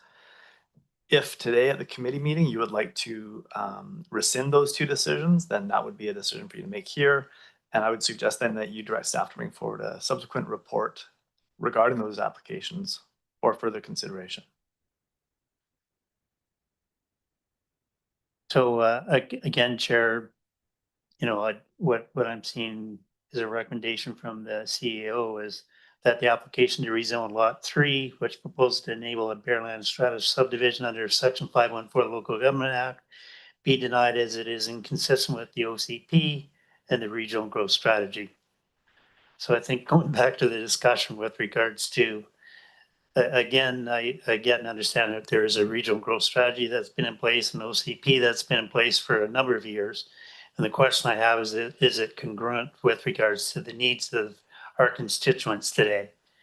And if I'm understanding correctly, the OCP and the regional growth strategy that was voted upon back in the day was, majority again was with regards to municipalities that already have their own OCPs and development strategies moving forward. So to me, for them to turn around and implement something that I guess we're comparing apples to oranges instead of apples to apples here at the end of the day. So that's where I'm really struggling with regards to the recommendation is to deny 514 because it's not consistent with the OCPA and the RGS. And if we're not doing a review of the RGS fully until 2027, or a report's not coming out to 2027, how is that helping the folks out right now that are struggling to get a piece of property that they can put a family member on?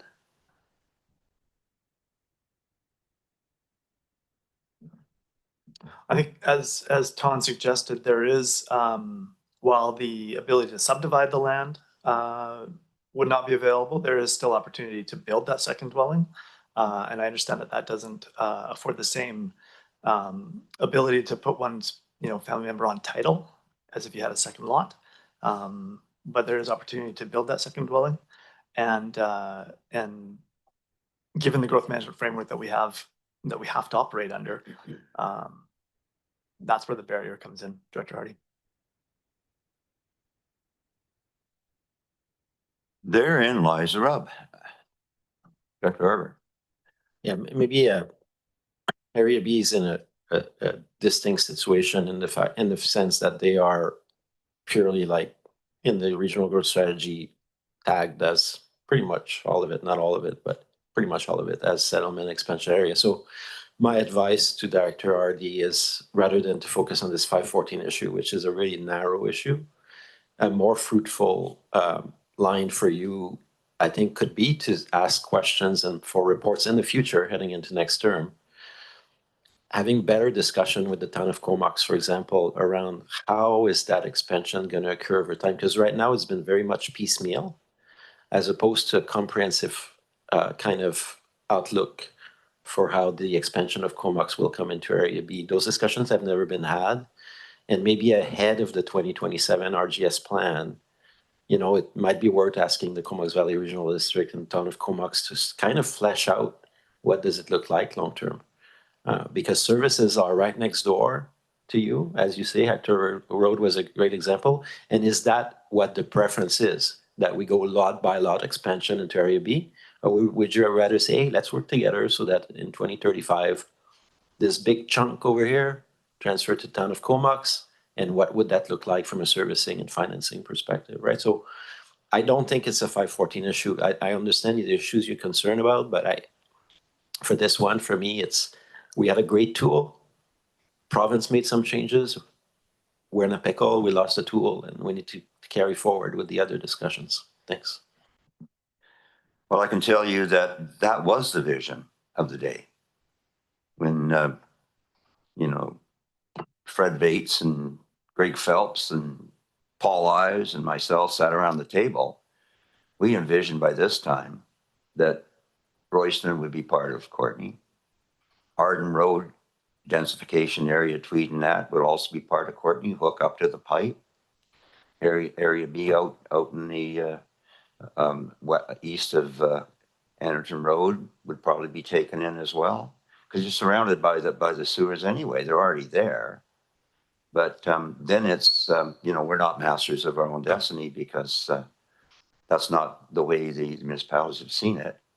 And what, you know, it's, we among friends here. Yeah, you know, we do have people looking out for the vested interests of their municipalities overall. So it leaves us in the deep freeze. That's all I have to say. So we can move on. Whether or not you want to bring back a report, I think we're hamstrung on this. I can't. You want to get a legal report? I don't think so. Hopefully it'll become self-evident. Either that or a senior governor to say, hey, you guys, you know, let's put a boundary around this and call it the Comox Valley, you know, something like that, which is what they did a few years ago in Ontario. Anyway, on receipt, and you opposed. That carries. Now onto the choo-choo train. Island Rail Corridor clearing request. I'll second the receipt and over to staff. Thank you, Chair. Jake Martins, our General Manager of Corporate Services, is available for this item. I will say though that it was a report that was presented to the September board meeting. The September board did approve the resolution that's contained, or the recommendation that's contained in the staff report. And then subsequently, the board referred this matter to the Electoral Area Services Committee. So, Jake, I'm not sure if you actually had a presentation here for today and now, but I think available for any discussions for the discussion. So, come on, Jake, wing it. If the directors had any questions around the report itself, I think it was Director Arbor who referred this matter to today's meeting. Yes, Director Arbor is very close to this file. Director.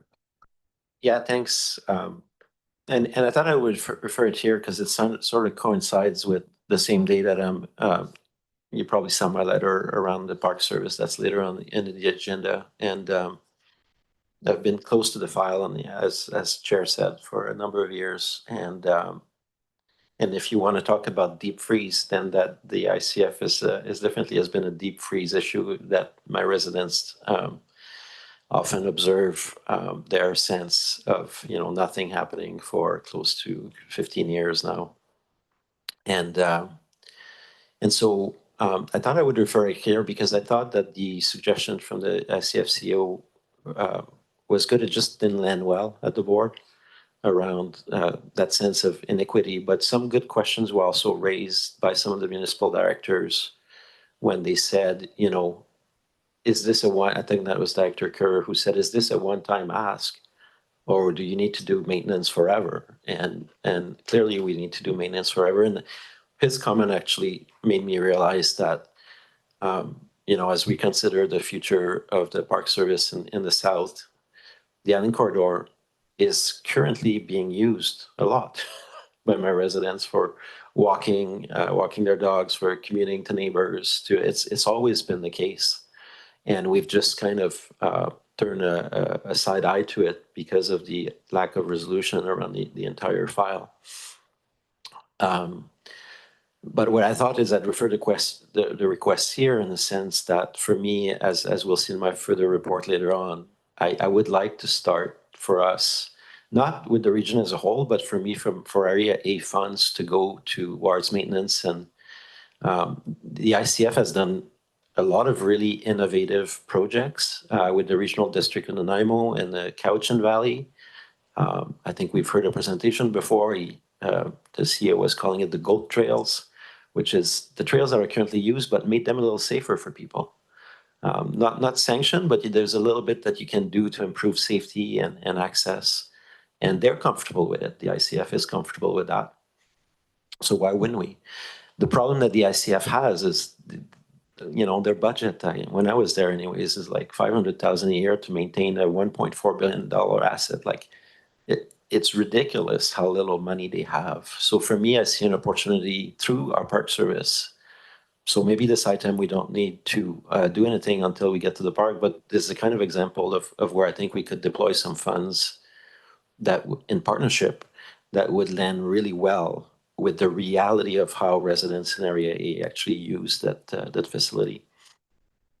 So I was thinking not as a one-time grant, but building it, like exploring the potential to build it into our operations, where we either make a $25,000 a year contribution to the ICF or the Fanny Bay to Edge of Courtney kind of maintenance and improvements.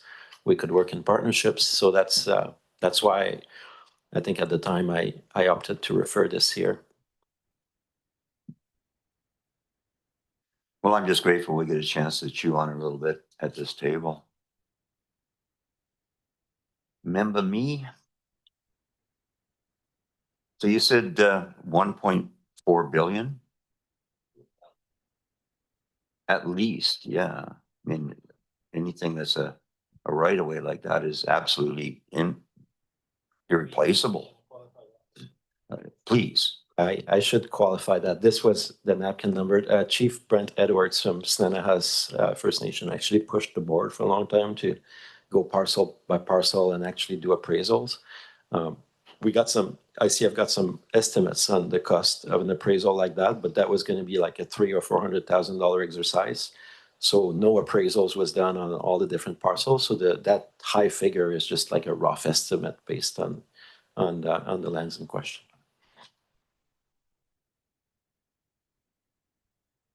So a good suggestion, if we did, what function would be used to fund it?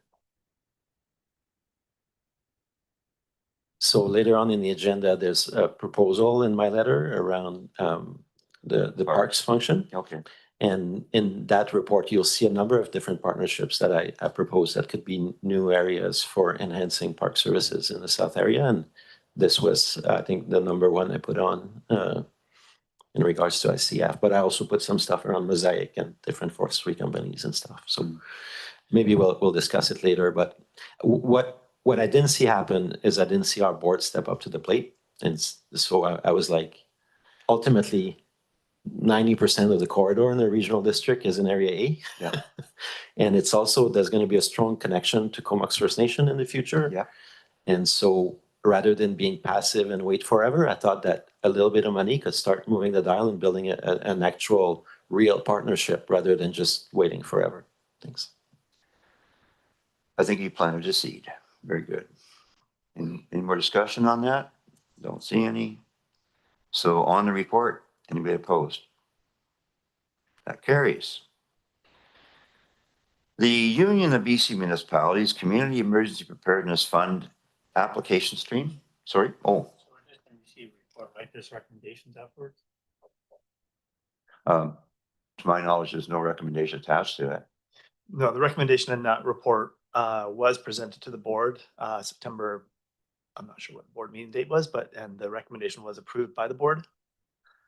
And then the board referred this particular report to today. So the board's recommendation was to write a letter to the ICF to request that they consult BC Wildfire and seek a shared and equitable funding arrangement by the RD members of the ICF for the proposed vegetation clearing.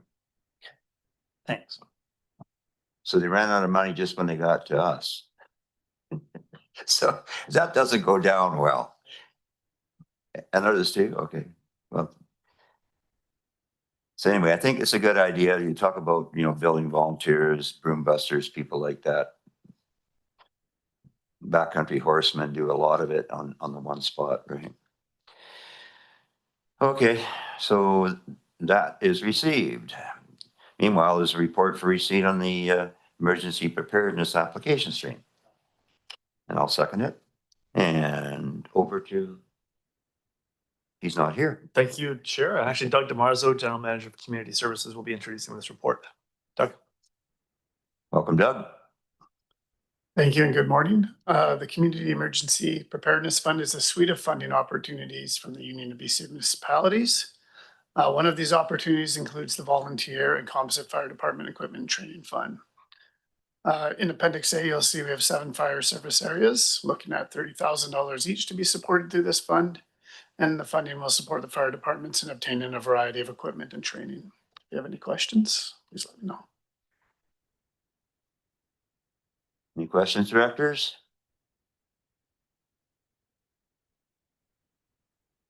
Director Arbor. Thanks. That's actually the application I really support. And I think it's hopefully my only comment is we keep applying for those things, but I'm kind of hoping that these things are going to become like permanent assistance programs or long-term agreements between the province, because as I consider the scope of work for this one, there's and it lists a few of our service areas, like the dollars won't get stretched very far compared to the opportunities to make our neighborhoods more fire resilient at the neighborhood scale, for example. And the Fire Smart, again, it's like a yearly thing for individual homes, but it's hopefully we find a path so that there's more, like, we don't need to look at it every year, and that's security of funding, and that the province kind of set up permanent funds. So that's my only comment. Just love the program, and I know our residents really appreciate it as well. It's really, really good work. Yes, I think one can only assume that applications will become fewer and farther between as the governments of Canada and BC gets to the bottom of the cookie jar. So on receipt, anybody opposed? That carries. And recommendation, please. Second on the recommendation. Any more discussion on the recommendation? Seeing nothing. Anybody opposed to the recommendation? That carries as well. Now, Graham Lake Dam update report for receipt. And over to staff. Thank you, Chair.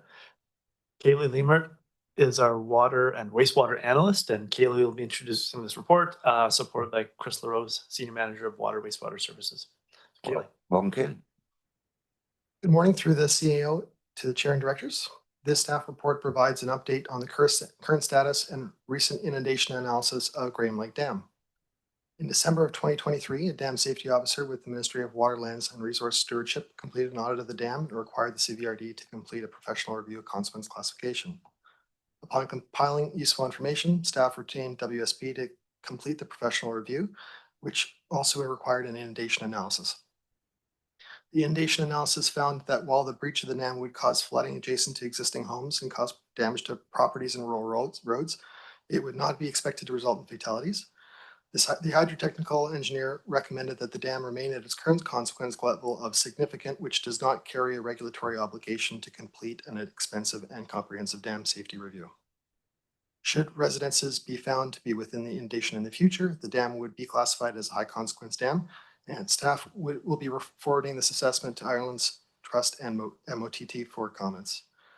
Staff have been slowly starting to implement some of the recommended lower cost additional dam safety measures identified in last year's dam safety inspection, such as replacement of the log boom, preventing floating materials from clogging up the spillway, signs with our contact information to notify us if there's a problem that's observed, and updating the dam emergency plan. However, there remain several concerning deficiencies with the spillway and seepage in the embankment, which will need to be addressed in the short term. Given the frequent inspections by staff believe it's reasonable to incorporate a $25,000 allowance in the upcoming financial plan to complete the study work in 26, to review the spillway capacity and complete the seepage analysis, with recommended capital upgrades to be embedded in the 27 to 31 financial plan. That's all from me, but happy to answer any questions.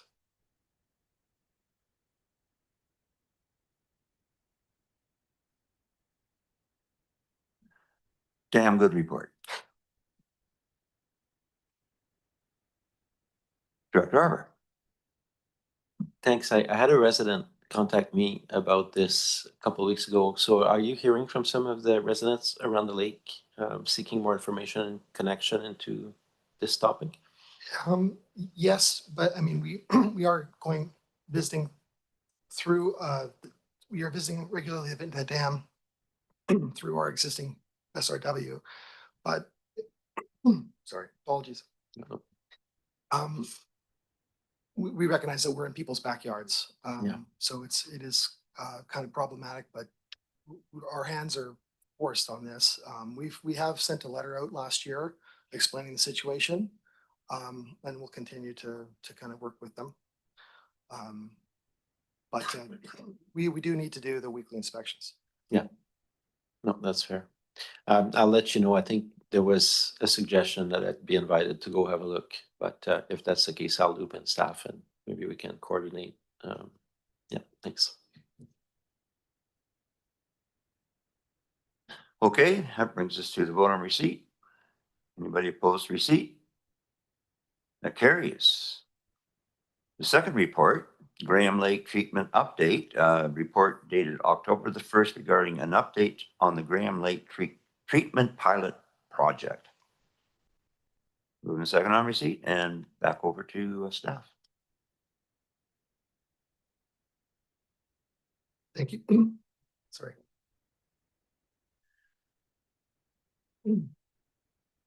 Thank you for this CEO to the chair and directors. I'm here today to provide an update on the Graham Lake Pilot Project and ongoing challenges with the water system.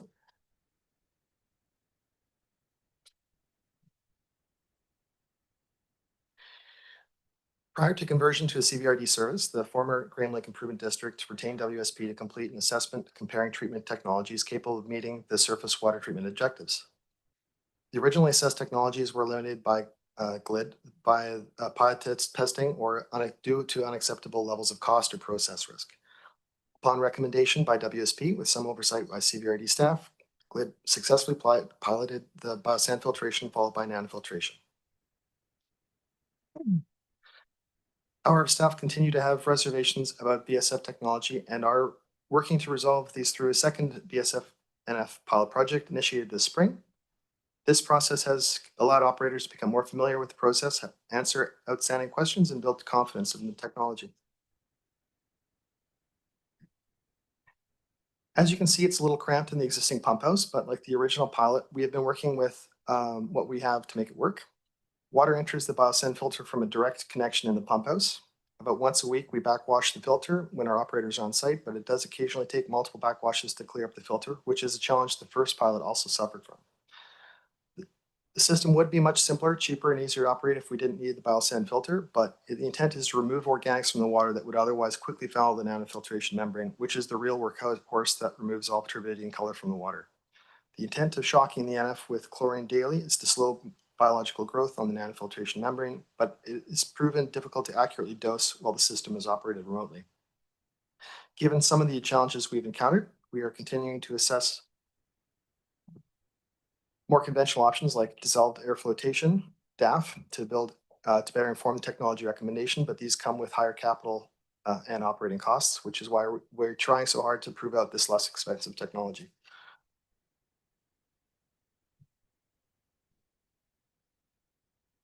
This list is structured not necessarily in order of, so other work and challenges we've encountered in the past year. I've structured this list not to necessarily in order of significance, but more to show that we are running into challenges system-wide from the intake right to where we flush out at the end of the system. It's important to note that some of these issues are directly related to high water use during the summer season.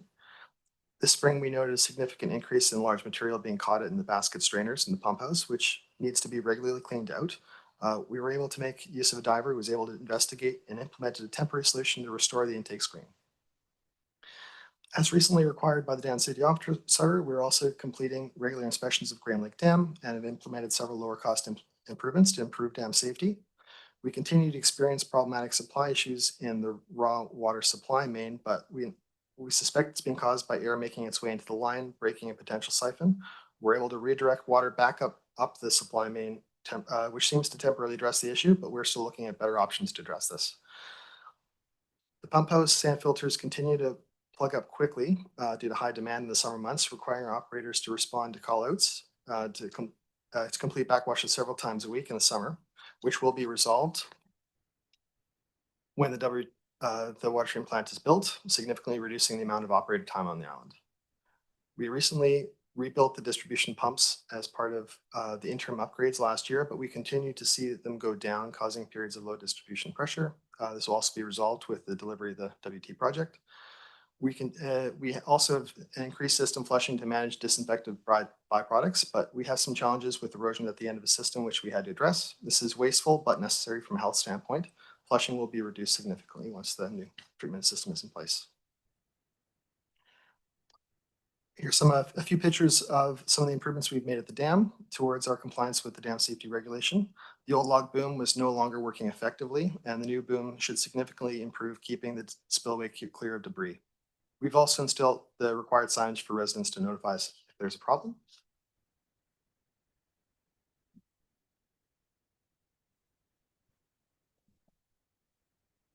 Sure. Thank you, Chair. Mr. Rose. I was just going to finish the last couple slides of the presentation. So thanks, Kaylee. Two last pieces that we wanted to touch on that are addressed in the report are the grant applications to help support the treatment project.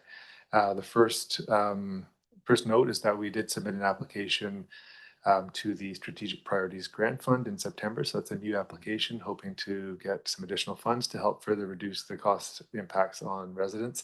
And then another note that we're in the process of walking through an additional extension request for the Investing in Canada Infrastructure Program, so the existing ICIP grant fund. I just wanted to walk through this timeline with those two grant pieces in play that I just highlighted. So the first piece is that we plan to bring forward a technology recommendation with updated cost estimate and the recommended assent process at the end of the year or potentially January, regardless of those two pieces. Should the existing grant deadline not be extended and the electoral assent process be successful, I've listed here the anticipated timeline. So would be a fall-winter initial letter to residents informing of the electoral assent process. The assent process would be completed in early 26. After which we would, if successful, we would initiate the design process, tender, and undertake permitting late next year and early the following, and then have about a 1-year construction period ending at the grant deadline of March 2028. However, should the grant deadline be extended, there will be a decision point about whether to extend the project timeline to allow for news of the SPF fund application prior to undertaking an assent process. If keeping in mind that there's a potential risk to the new grant, which is based on the existing timeline, so that process would have to be navigated, and that there is some delay, that the delay would have some inherent cost risk from ongoing construction cost escalation. There needs to be weighed against the probability of that grant success and the consequences of, as well as the consequences of a failed assent process. So we'll be doing a lot of thinking about this, and in that report that I touch on at the top there, that technology recommendation report coming forward in a couple of months, we will attempt to provide some clear information and recommendations to support that decision by the EASC at that point. That's it from us, and we're happy to answer any questions. Quick question. What PSI is the pressure in the system at the house level? You say they're low. And it has to be PSI because they don't understand kilopascals. Us too. So during periods of low pressure, the pressure can get down to below 30 psi to 25 to 30 That psi. is pretty Yeah. low. Yeah. Pretty low. And then regularly, I think system pressure does vary a little bit, but approximately 50 to 50. 50 is where you're aiming? Yeah. Okay. Yeah. Director Robert. Yeah, thanks. We're definitely getting into the crunch window for this project. I guess the timeline seems pretty good. Did you list the amount of what we applied for the strategic priorities fund? Just under $1 million. Just under $1 million extra? Yeah, that would. There was a stacking restriction. Yeah, and I know at the time, neither I don't think you were at that board meeting, but Mark Rutten had said, not sure if this would be a good fit for the program. So in the process of applying for it, did it raise any flags, or you thought that you were able to build an application that was fitting the criteria pretty well? I had to make a good case for it to be a regional Yes. initiative. And bulk water is part of that application. Yeah, so I think Kaylee did an admirable job of crafting that application. But that is, as you mentioned, that regional scale was a tough one to articulate. As Kaylee mentioned, the fact that bulk water will be included for provision on Denman is that's the tack that we took. But Denman wide is still not region wide. So it's hard to say how that will be received by the grant. Yeah, I understand. Yeah. But I mean, it's probably the same hurdle that Land faced in their application, and I know that they obtained regional support under the premise of, when it's so unreasonable for one service. But hopefully, and I'm glad to hear that generally you were able to build a strong application. So thank you for that. And for the I was talking with people in Denman yesterday actually about this project, and just to triple check that there hasn't been any movement on the policy side at Island Health or federally, because when I think about some of the trials you're doing right now, and I just keep talking to people in Denman about the two wells that exist. Those on wells have zero regulation. Government is not involved at all. So you have 1,000 residents on Denman that there's no rules. And the 200 people that are on the Graham Lake water system are facing like the absolute barrage of requirement and standards. And when I was talking to people yesterday, we were talking about, again, so that's why I'm asking you just to confirm that, but we were like, why can't we require that we use some basic treatment and then we have it in the system that people need to have a UV light for their drinking water at their point of use? Because that would cost $1,000 per home to install. So $100,000 for the 100 homes. And you would probably achieve the same policy goals as having to do all this treatment for water that ultimately will end up in the laundry, will end up in the toilet, will end up with all these different usage that's got nothing to do with drinking water. So I just want to check to see if you've seen any movement in policy or innovation potential that we could put into this project. Yeah, so we continue to be in contact with Island Health, and that is a question that we looked at very carefully earlier in the process, and the conclusion has not changed, and that is that a distributed treatment model. The major issue with that is, first of all, Island Health is strongly discouraging, very unsupportive, if not restrictive of that option, but they would require that any infrastructure at the property level be maintained by the CVRD. and that there be weekly Yes. bacterial sampling of that water, which just makes it completely cost prohibitive. So that there's some major caveats with their lack of regulation against it. However, very significant cost implications for the system, which we've earlier in the process decided was not was cost prohibitive. Yeah, thank you. And I'll reiterate, because I know people on them and will watch this meeting, but it's just so sad to see that in a country like Canada, we're unable to come up with some creative solution, and instead we're trying to bankrupt rural residents across the entire country into systems that are completely out. Again, going back to Lund, and for taxpayers to subsidize at that rate the solutions that are needed, like Lund with their $11 million for 100 homes. The policy is stupid, and let's just call it what it is. You can achieve the same objectives at a much lower cost, and I don't know when people will get off and actually start coming to their senses. So sorry, I always rant about this one, but it's a big one because it's hard to legitimize to residents why they might end up having to pay $2,500 to $3,000, and for some of them having to sell their homes because of this policy. I've told residents I will probably go door to door once we have all the information, because I really want to, during the assent process, because I really want to get the sense, not just with a vote, but of the impact and how people think about this project before we proceed. So I have made that comment to a number of residents that once we have all the information put together in the early new year, I'll definitely go in the neighborhood and talk to people. Thanks. You're starting to sound more like me, Director. I can tell you're near the end of your second term. Reality sinks in. Yeah, no, it's not just us, like you say, all over BC anyway. The UBCM, this is a big issue.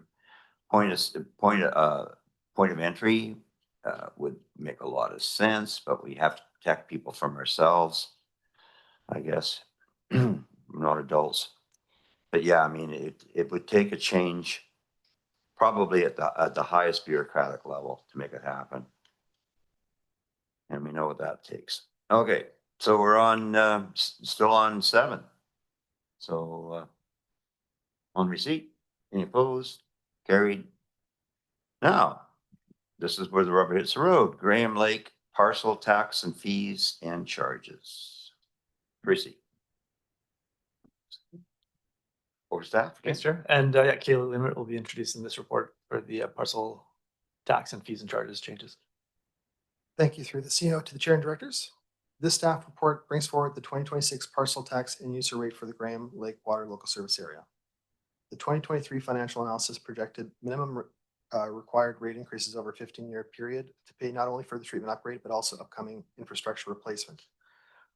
The analysis recommended a $1,150 annual parcel tax and $1,086 annual user rate for 2026, representing a $202 increase from the 2025's total cost for properties for using water. Once the treatment technology is selected and funding is confirmed through a successful assent process in early 26, multiple year rate increases reflecting the 15-year rate increase scenario will be brought forward for approval. Should the Strategic Priorities Fund grant application be successful, future rate increases would be reduced accordingly. That's all from me, but happy to answer any questions.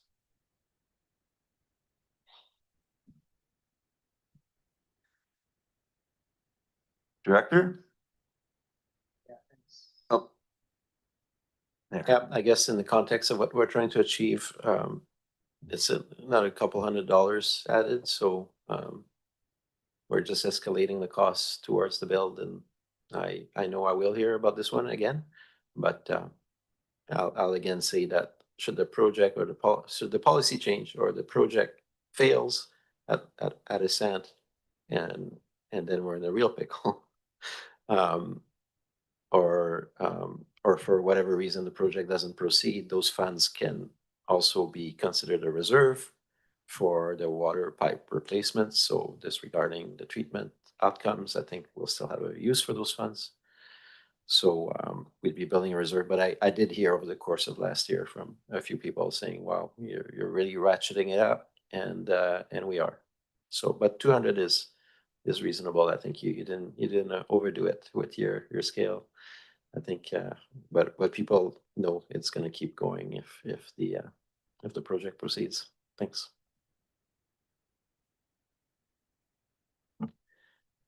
Any other comments, questions? We're on receipt. Any opposed? Carries. There's a recommendation attached. Moving second on the recommendation. Seeing no lights on the recommendation. Anybody opposed? Carries. Now, our favorite part, the water restriction dashboard for receipts. Over to Chris. Thank you, through the chair. So this is the last issue of the dashboard this year. We'll have a closeout as we have done the last couple of years in November, just reporting out on the year in as a whole. But so this dashboard takes a look at consumption in September. And as with the rest of the dashboard this year, we have attached the table or the graphs on the back page showing the consumption in comparison to prior years. So in September, we started to see temperatures cool a bit and a little bit of rain start towards the end of the month. Whereas in June, July, and August, we had negligible precipitation. We had about 50 millimeters in September, which helped. So across the board, we had water supply levels in Royston, Union Bay, Graham Lake, and Comox Valley all at around seasonal average for the year. Things to note are the Union Bay certainly saw throughout the year consistently lower consumption than in the prior 2 years that have been tracked, which we again attribute to those major leaks that were repaired last year. It's really gratifying to see the significant impact of those changes on that system.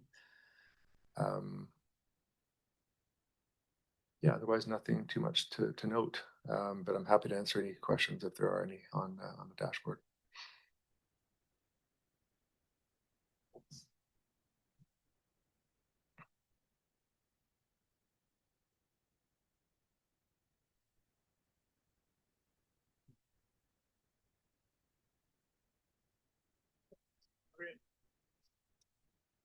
Checking on the PSI there. There's no quick questions. No questions. Okay. On receipt, any opposed? That carries. Now, new business. Apparently,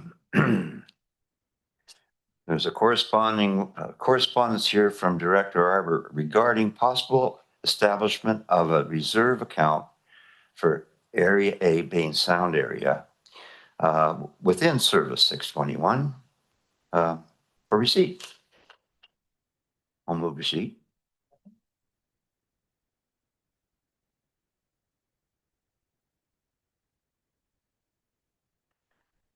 And speaking to it is Director Arbor. Yeah, I think I'll try to be brief because my letter was a bit long, but following our last meeting, I've been reflecting on the outcomes, and I did appreciate the director's willingness to look at this issue, and I know that staff has been at work on a report. But I also realize that for staff, laying out options can be difficult in a vacuum. So I started thinking about an option that potentially could reduce impacts to the service while creating equity immediately and from here on out, and also provide tangible value for Bain Sound residents. And but it would require the option. So my ask is just that we refer my letter to staff. I needed a way to present this to staff, and I thought coming through committee would be best. My suggested option, which may not be the only option that staff will come back with, but would be a one-time increase to the overall requisition by a fair amount. It'd be almost a 15% increase in the requisition. And it would allow the establishment of that reserve account dedicated to the Bainstown portion. I would highlight that in that option, I would also put up money. My residents would also put up money, 1/3 of the new funds. So I thought it would be a very kind of easy way to get something established quickly. And in terms of the items, I joked with our CAO that for me, it was almost like a revolution for this service. We've talked at length about how there's a lack of property acquisition properties in Area A. And I know after 7 years in office what people want. They want better recreation amenities. They want better trails. They want active transportation. They want better fields. You've heard me talk at the Recreation Commission. So I've listed a number of items that staff, if this was agreed to by this committee, could start investigating, both in scale and scope for Bainstown. And the revolution is really much because there's a lack of land, is to really take a partnership approach to collaborate. For example, we suspended an effort with Mosaic. Like Cumberland has a very comprehensive trail use agreement with Mosaic for their trails. And in my area, there's a number of trails on Mosaic lands and stuff, but all of that is unsanctioned, is all under the table. It's not, there's safety risks, and there's no agreement with Mosaic. Same along different section of Area A, even at Cook Creek, where Comox and Qualicum First Nation have forestry tenure, and they do a really good job actually with this tenure. We've heard that from Beaufort watershed stewards. And but there's mountain biking happening there, and there's no current agreement or anything like that. So it will allow this service to really start showing value for residents of Area and really furthering the amenities down in the south portion, which will benefit both residents and eventually residents of the Comox First Nation treaty lands. So so yeah, that's my ask. It's a big jump. I know I'm always like the fiscal hawk come budget time. But the other alternative for me would need to subtract, right? If you don't increase the budget, we would need to probably look at how to make room for the equity for Area A. And that would result in probably some cuts to services. So I'm happy for thoughts from the fellow directors and staff.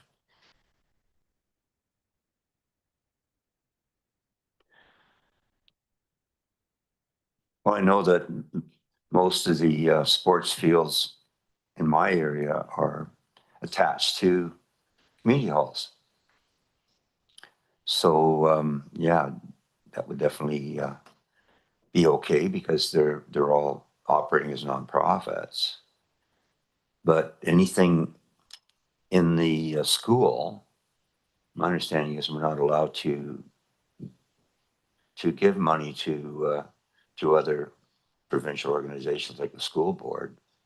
So I don't know how to get around that. I mean, I'm not saying it's a bad idea. It's a good idea because obviously those sports fields need some kind of maintenance. Brought you say bring them up to what, B standard, C and B class. That'd be fantastic. But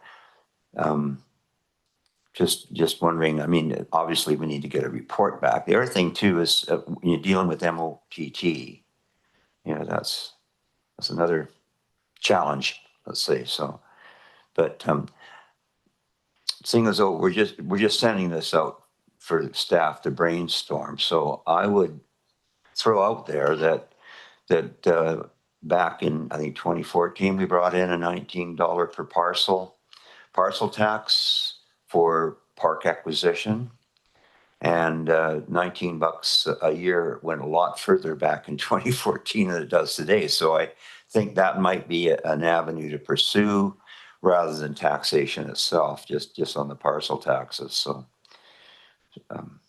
just a thought. Director? Yeah, I'm open to this, and I want to acknowledge that exactly as you said, if this was the course we would take, there would be work. And some areas would be dead ends. So say that Mosaic didn't want to work with us, well, that closes up. But I'm sure that among those 6 different partnership opportunities I highlighted, on the field side, I would highlight that actually we are investing at the Vanier. That's actually school district property, and we found a way to update the fields and do the new artificial turf. So on that one, I'm hopeful.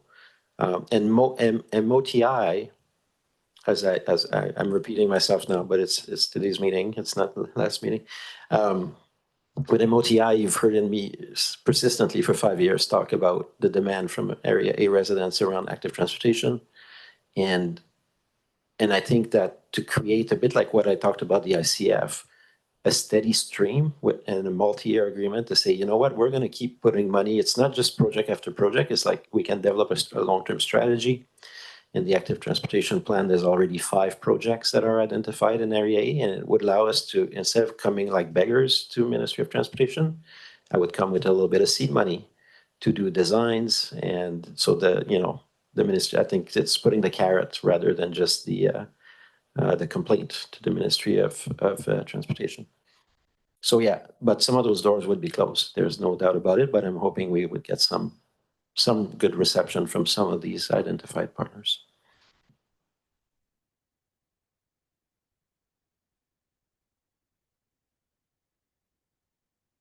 Any comments from any directors? Director Hardy? Yeah, thanks, and thanks for the proposal.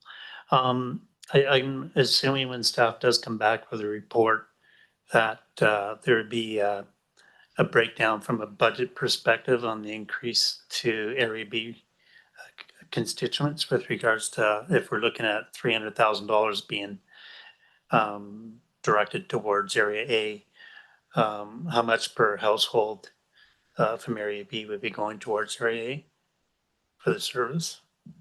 Or not service, but Yeah, we would be able to describe those financial impacts and probably a couple of options or a range, so you can see what the different impacts might be.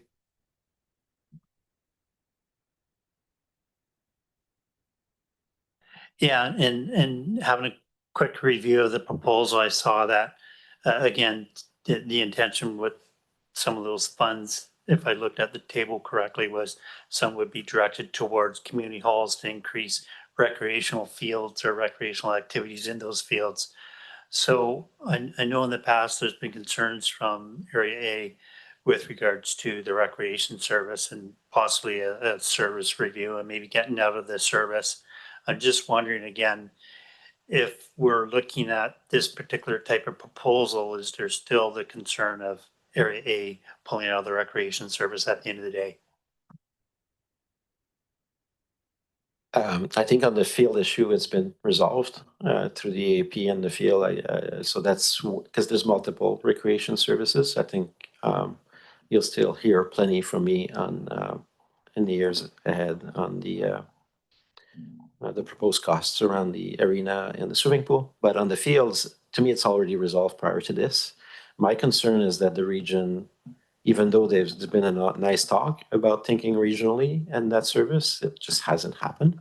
I know Cumberland just joined, and I think they're joining in the hope that the commission will turn its eyes to Cumberland Field and stuff. But I see the area as being very much at the bottom of the list on this. So for me, I'm trying to meet the need. I'm not coming from a place of all the politics of it, but I know my residents have demands.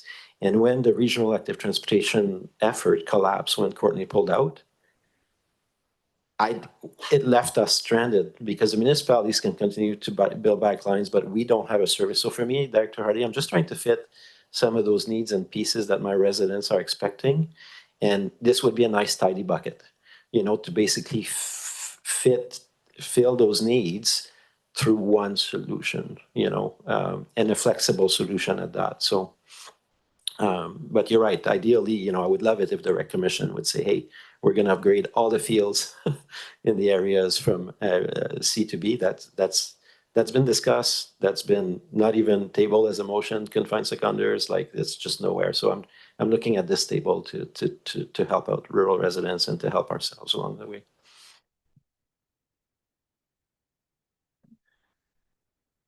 Talk about flexibility. It's important to keep that in mind as well, because I think at least in Area C, the recreation facilities are being underused more than the past.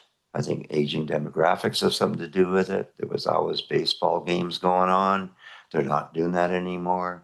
Used to be ring hockey going on in the Merville Hall every Thursday night, and that's not happening anymore. So, you know, you have to go, I guess you have to be aware of the change in demographics, you know, and if you take a look at Cumberland, I mean, you talk about the rec service, I mean, it should be going to Cumberland just because of the fact they've got that age demographics, right? They got the younger people, so. And one more thing quickly, the other thing for us is MOTT, right? You know, you can cajole, you can try to persuade, you can do whatever you need to do, but at least 19A has the shoulders for bike lanes. So many times I get an earful about headquarters roads and near misses and all that, even in our open house here the other night. So anyway, low power mode. Oh, is that telling me something, Director? Our demographics in Area A shows that we are getting younger. And I mean, a lot of those demands you saw at COVID when we helped set up the childcare at Union Bay Hall, put some funds into that. They're bursting at the seam. There's young parents everywhere. I also see it on Hornby and Denman. Both school populations went from 20 to 50. And we're starting to see more and more young people, as you get fiber optic and different things, choose to live in the rural area. So I figure Area A, especially Royston and Union Bay, and Royston is absolutely bursting at the seam at the school, like they're overfull. And so for me, I look at those, particularly those two communities, as Cumberland in 2005. I think we're about to see a serious, as you say, a change in demographic. It's not going to stay old forever, and and we need to support that growth. And when you build amenities, then that's what Cumberland did. They did both at the same time, right? They addressed their infrastructure deficit, which we're doing in Union Bay and Royston, and at the same time started investing in recreation amenities and parks.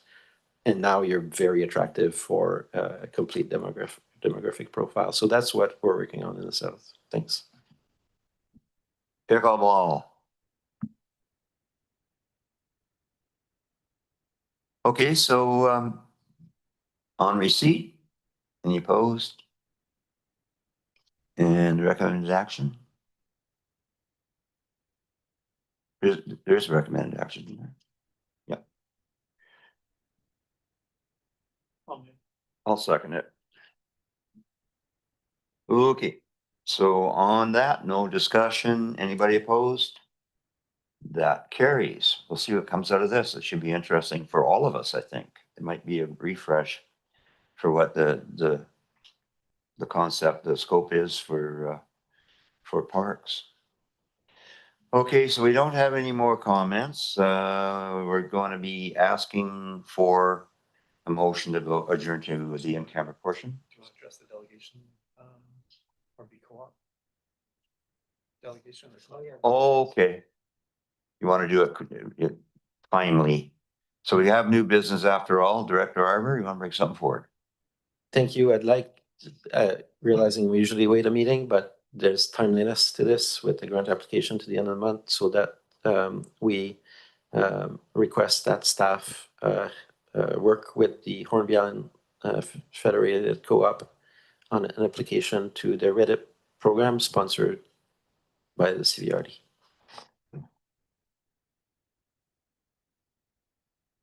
Director Hardy. Yeah, thanks. And again, going back to the delegation and the question that was put forward with regards to Comox and their chip process.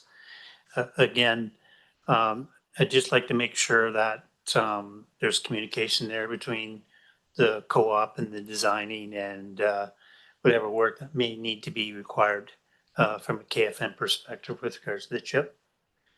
I didn't see much of a commitment from the delegate there with regards to following up with Comox. So again, maybe the onus is if the CVRD is supporting the application and its work, that maybe there's something in there with regards to that need for the chip process to be undertaken.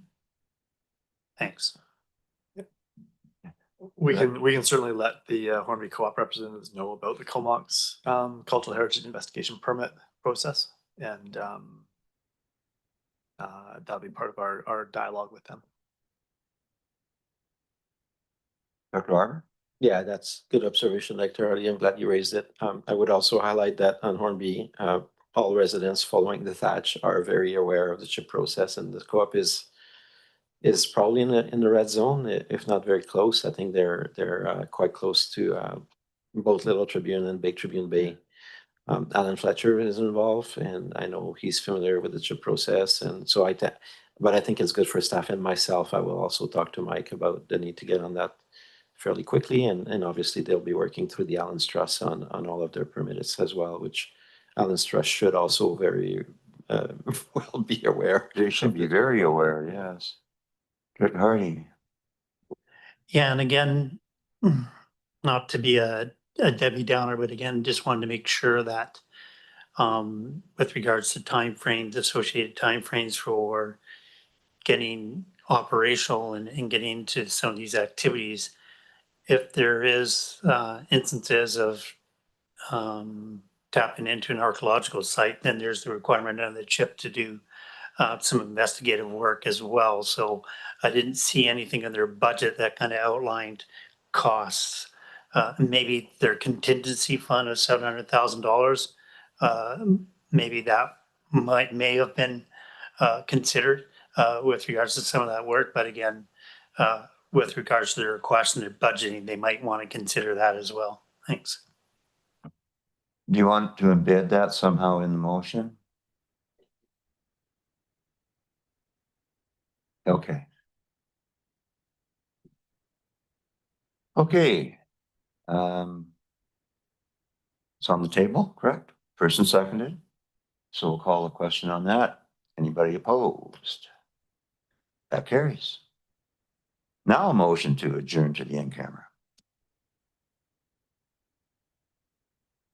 I think we're going to grab a plate of food.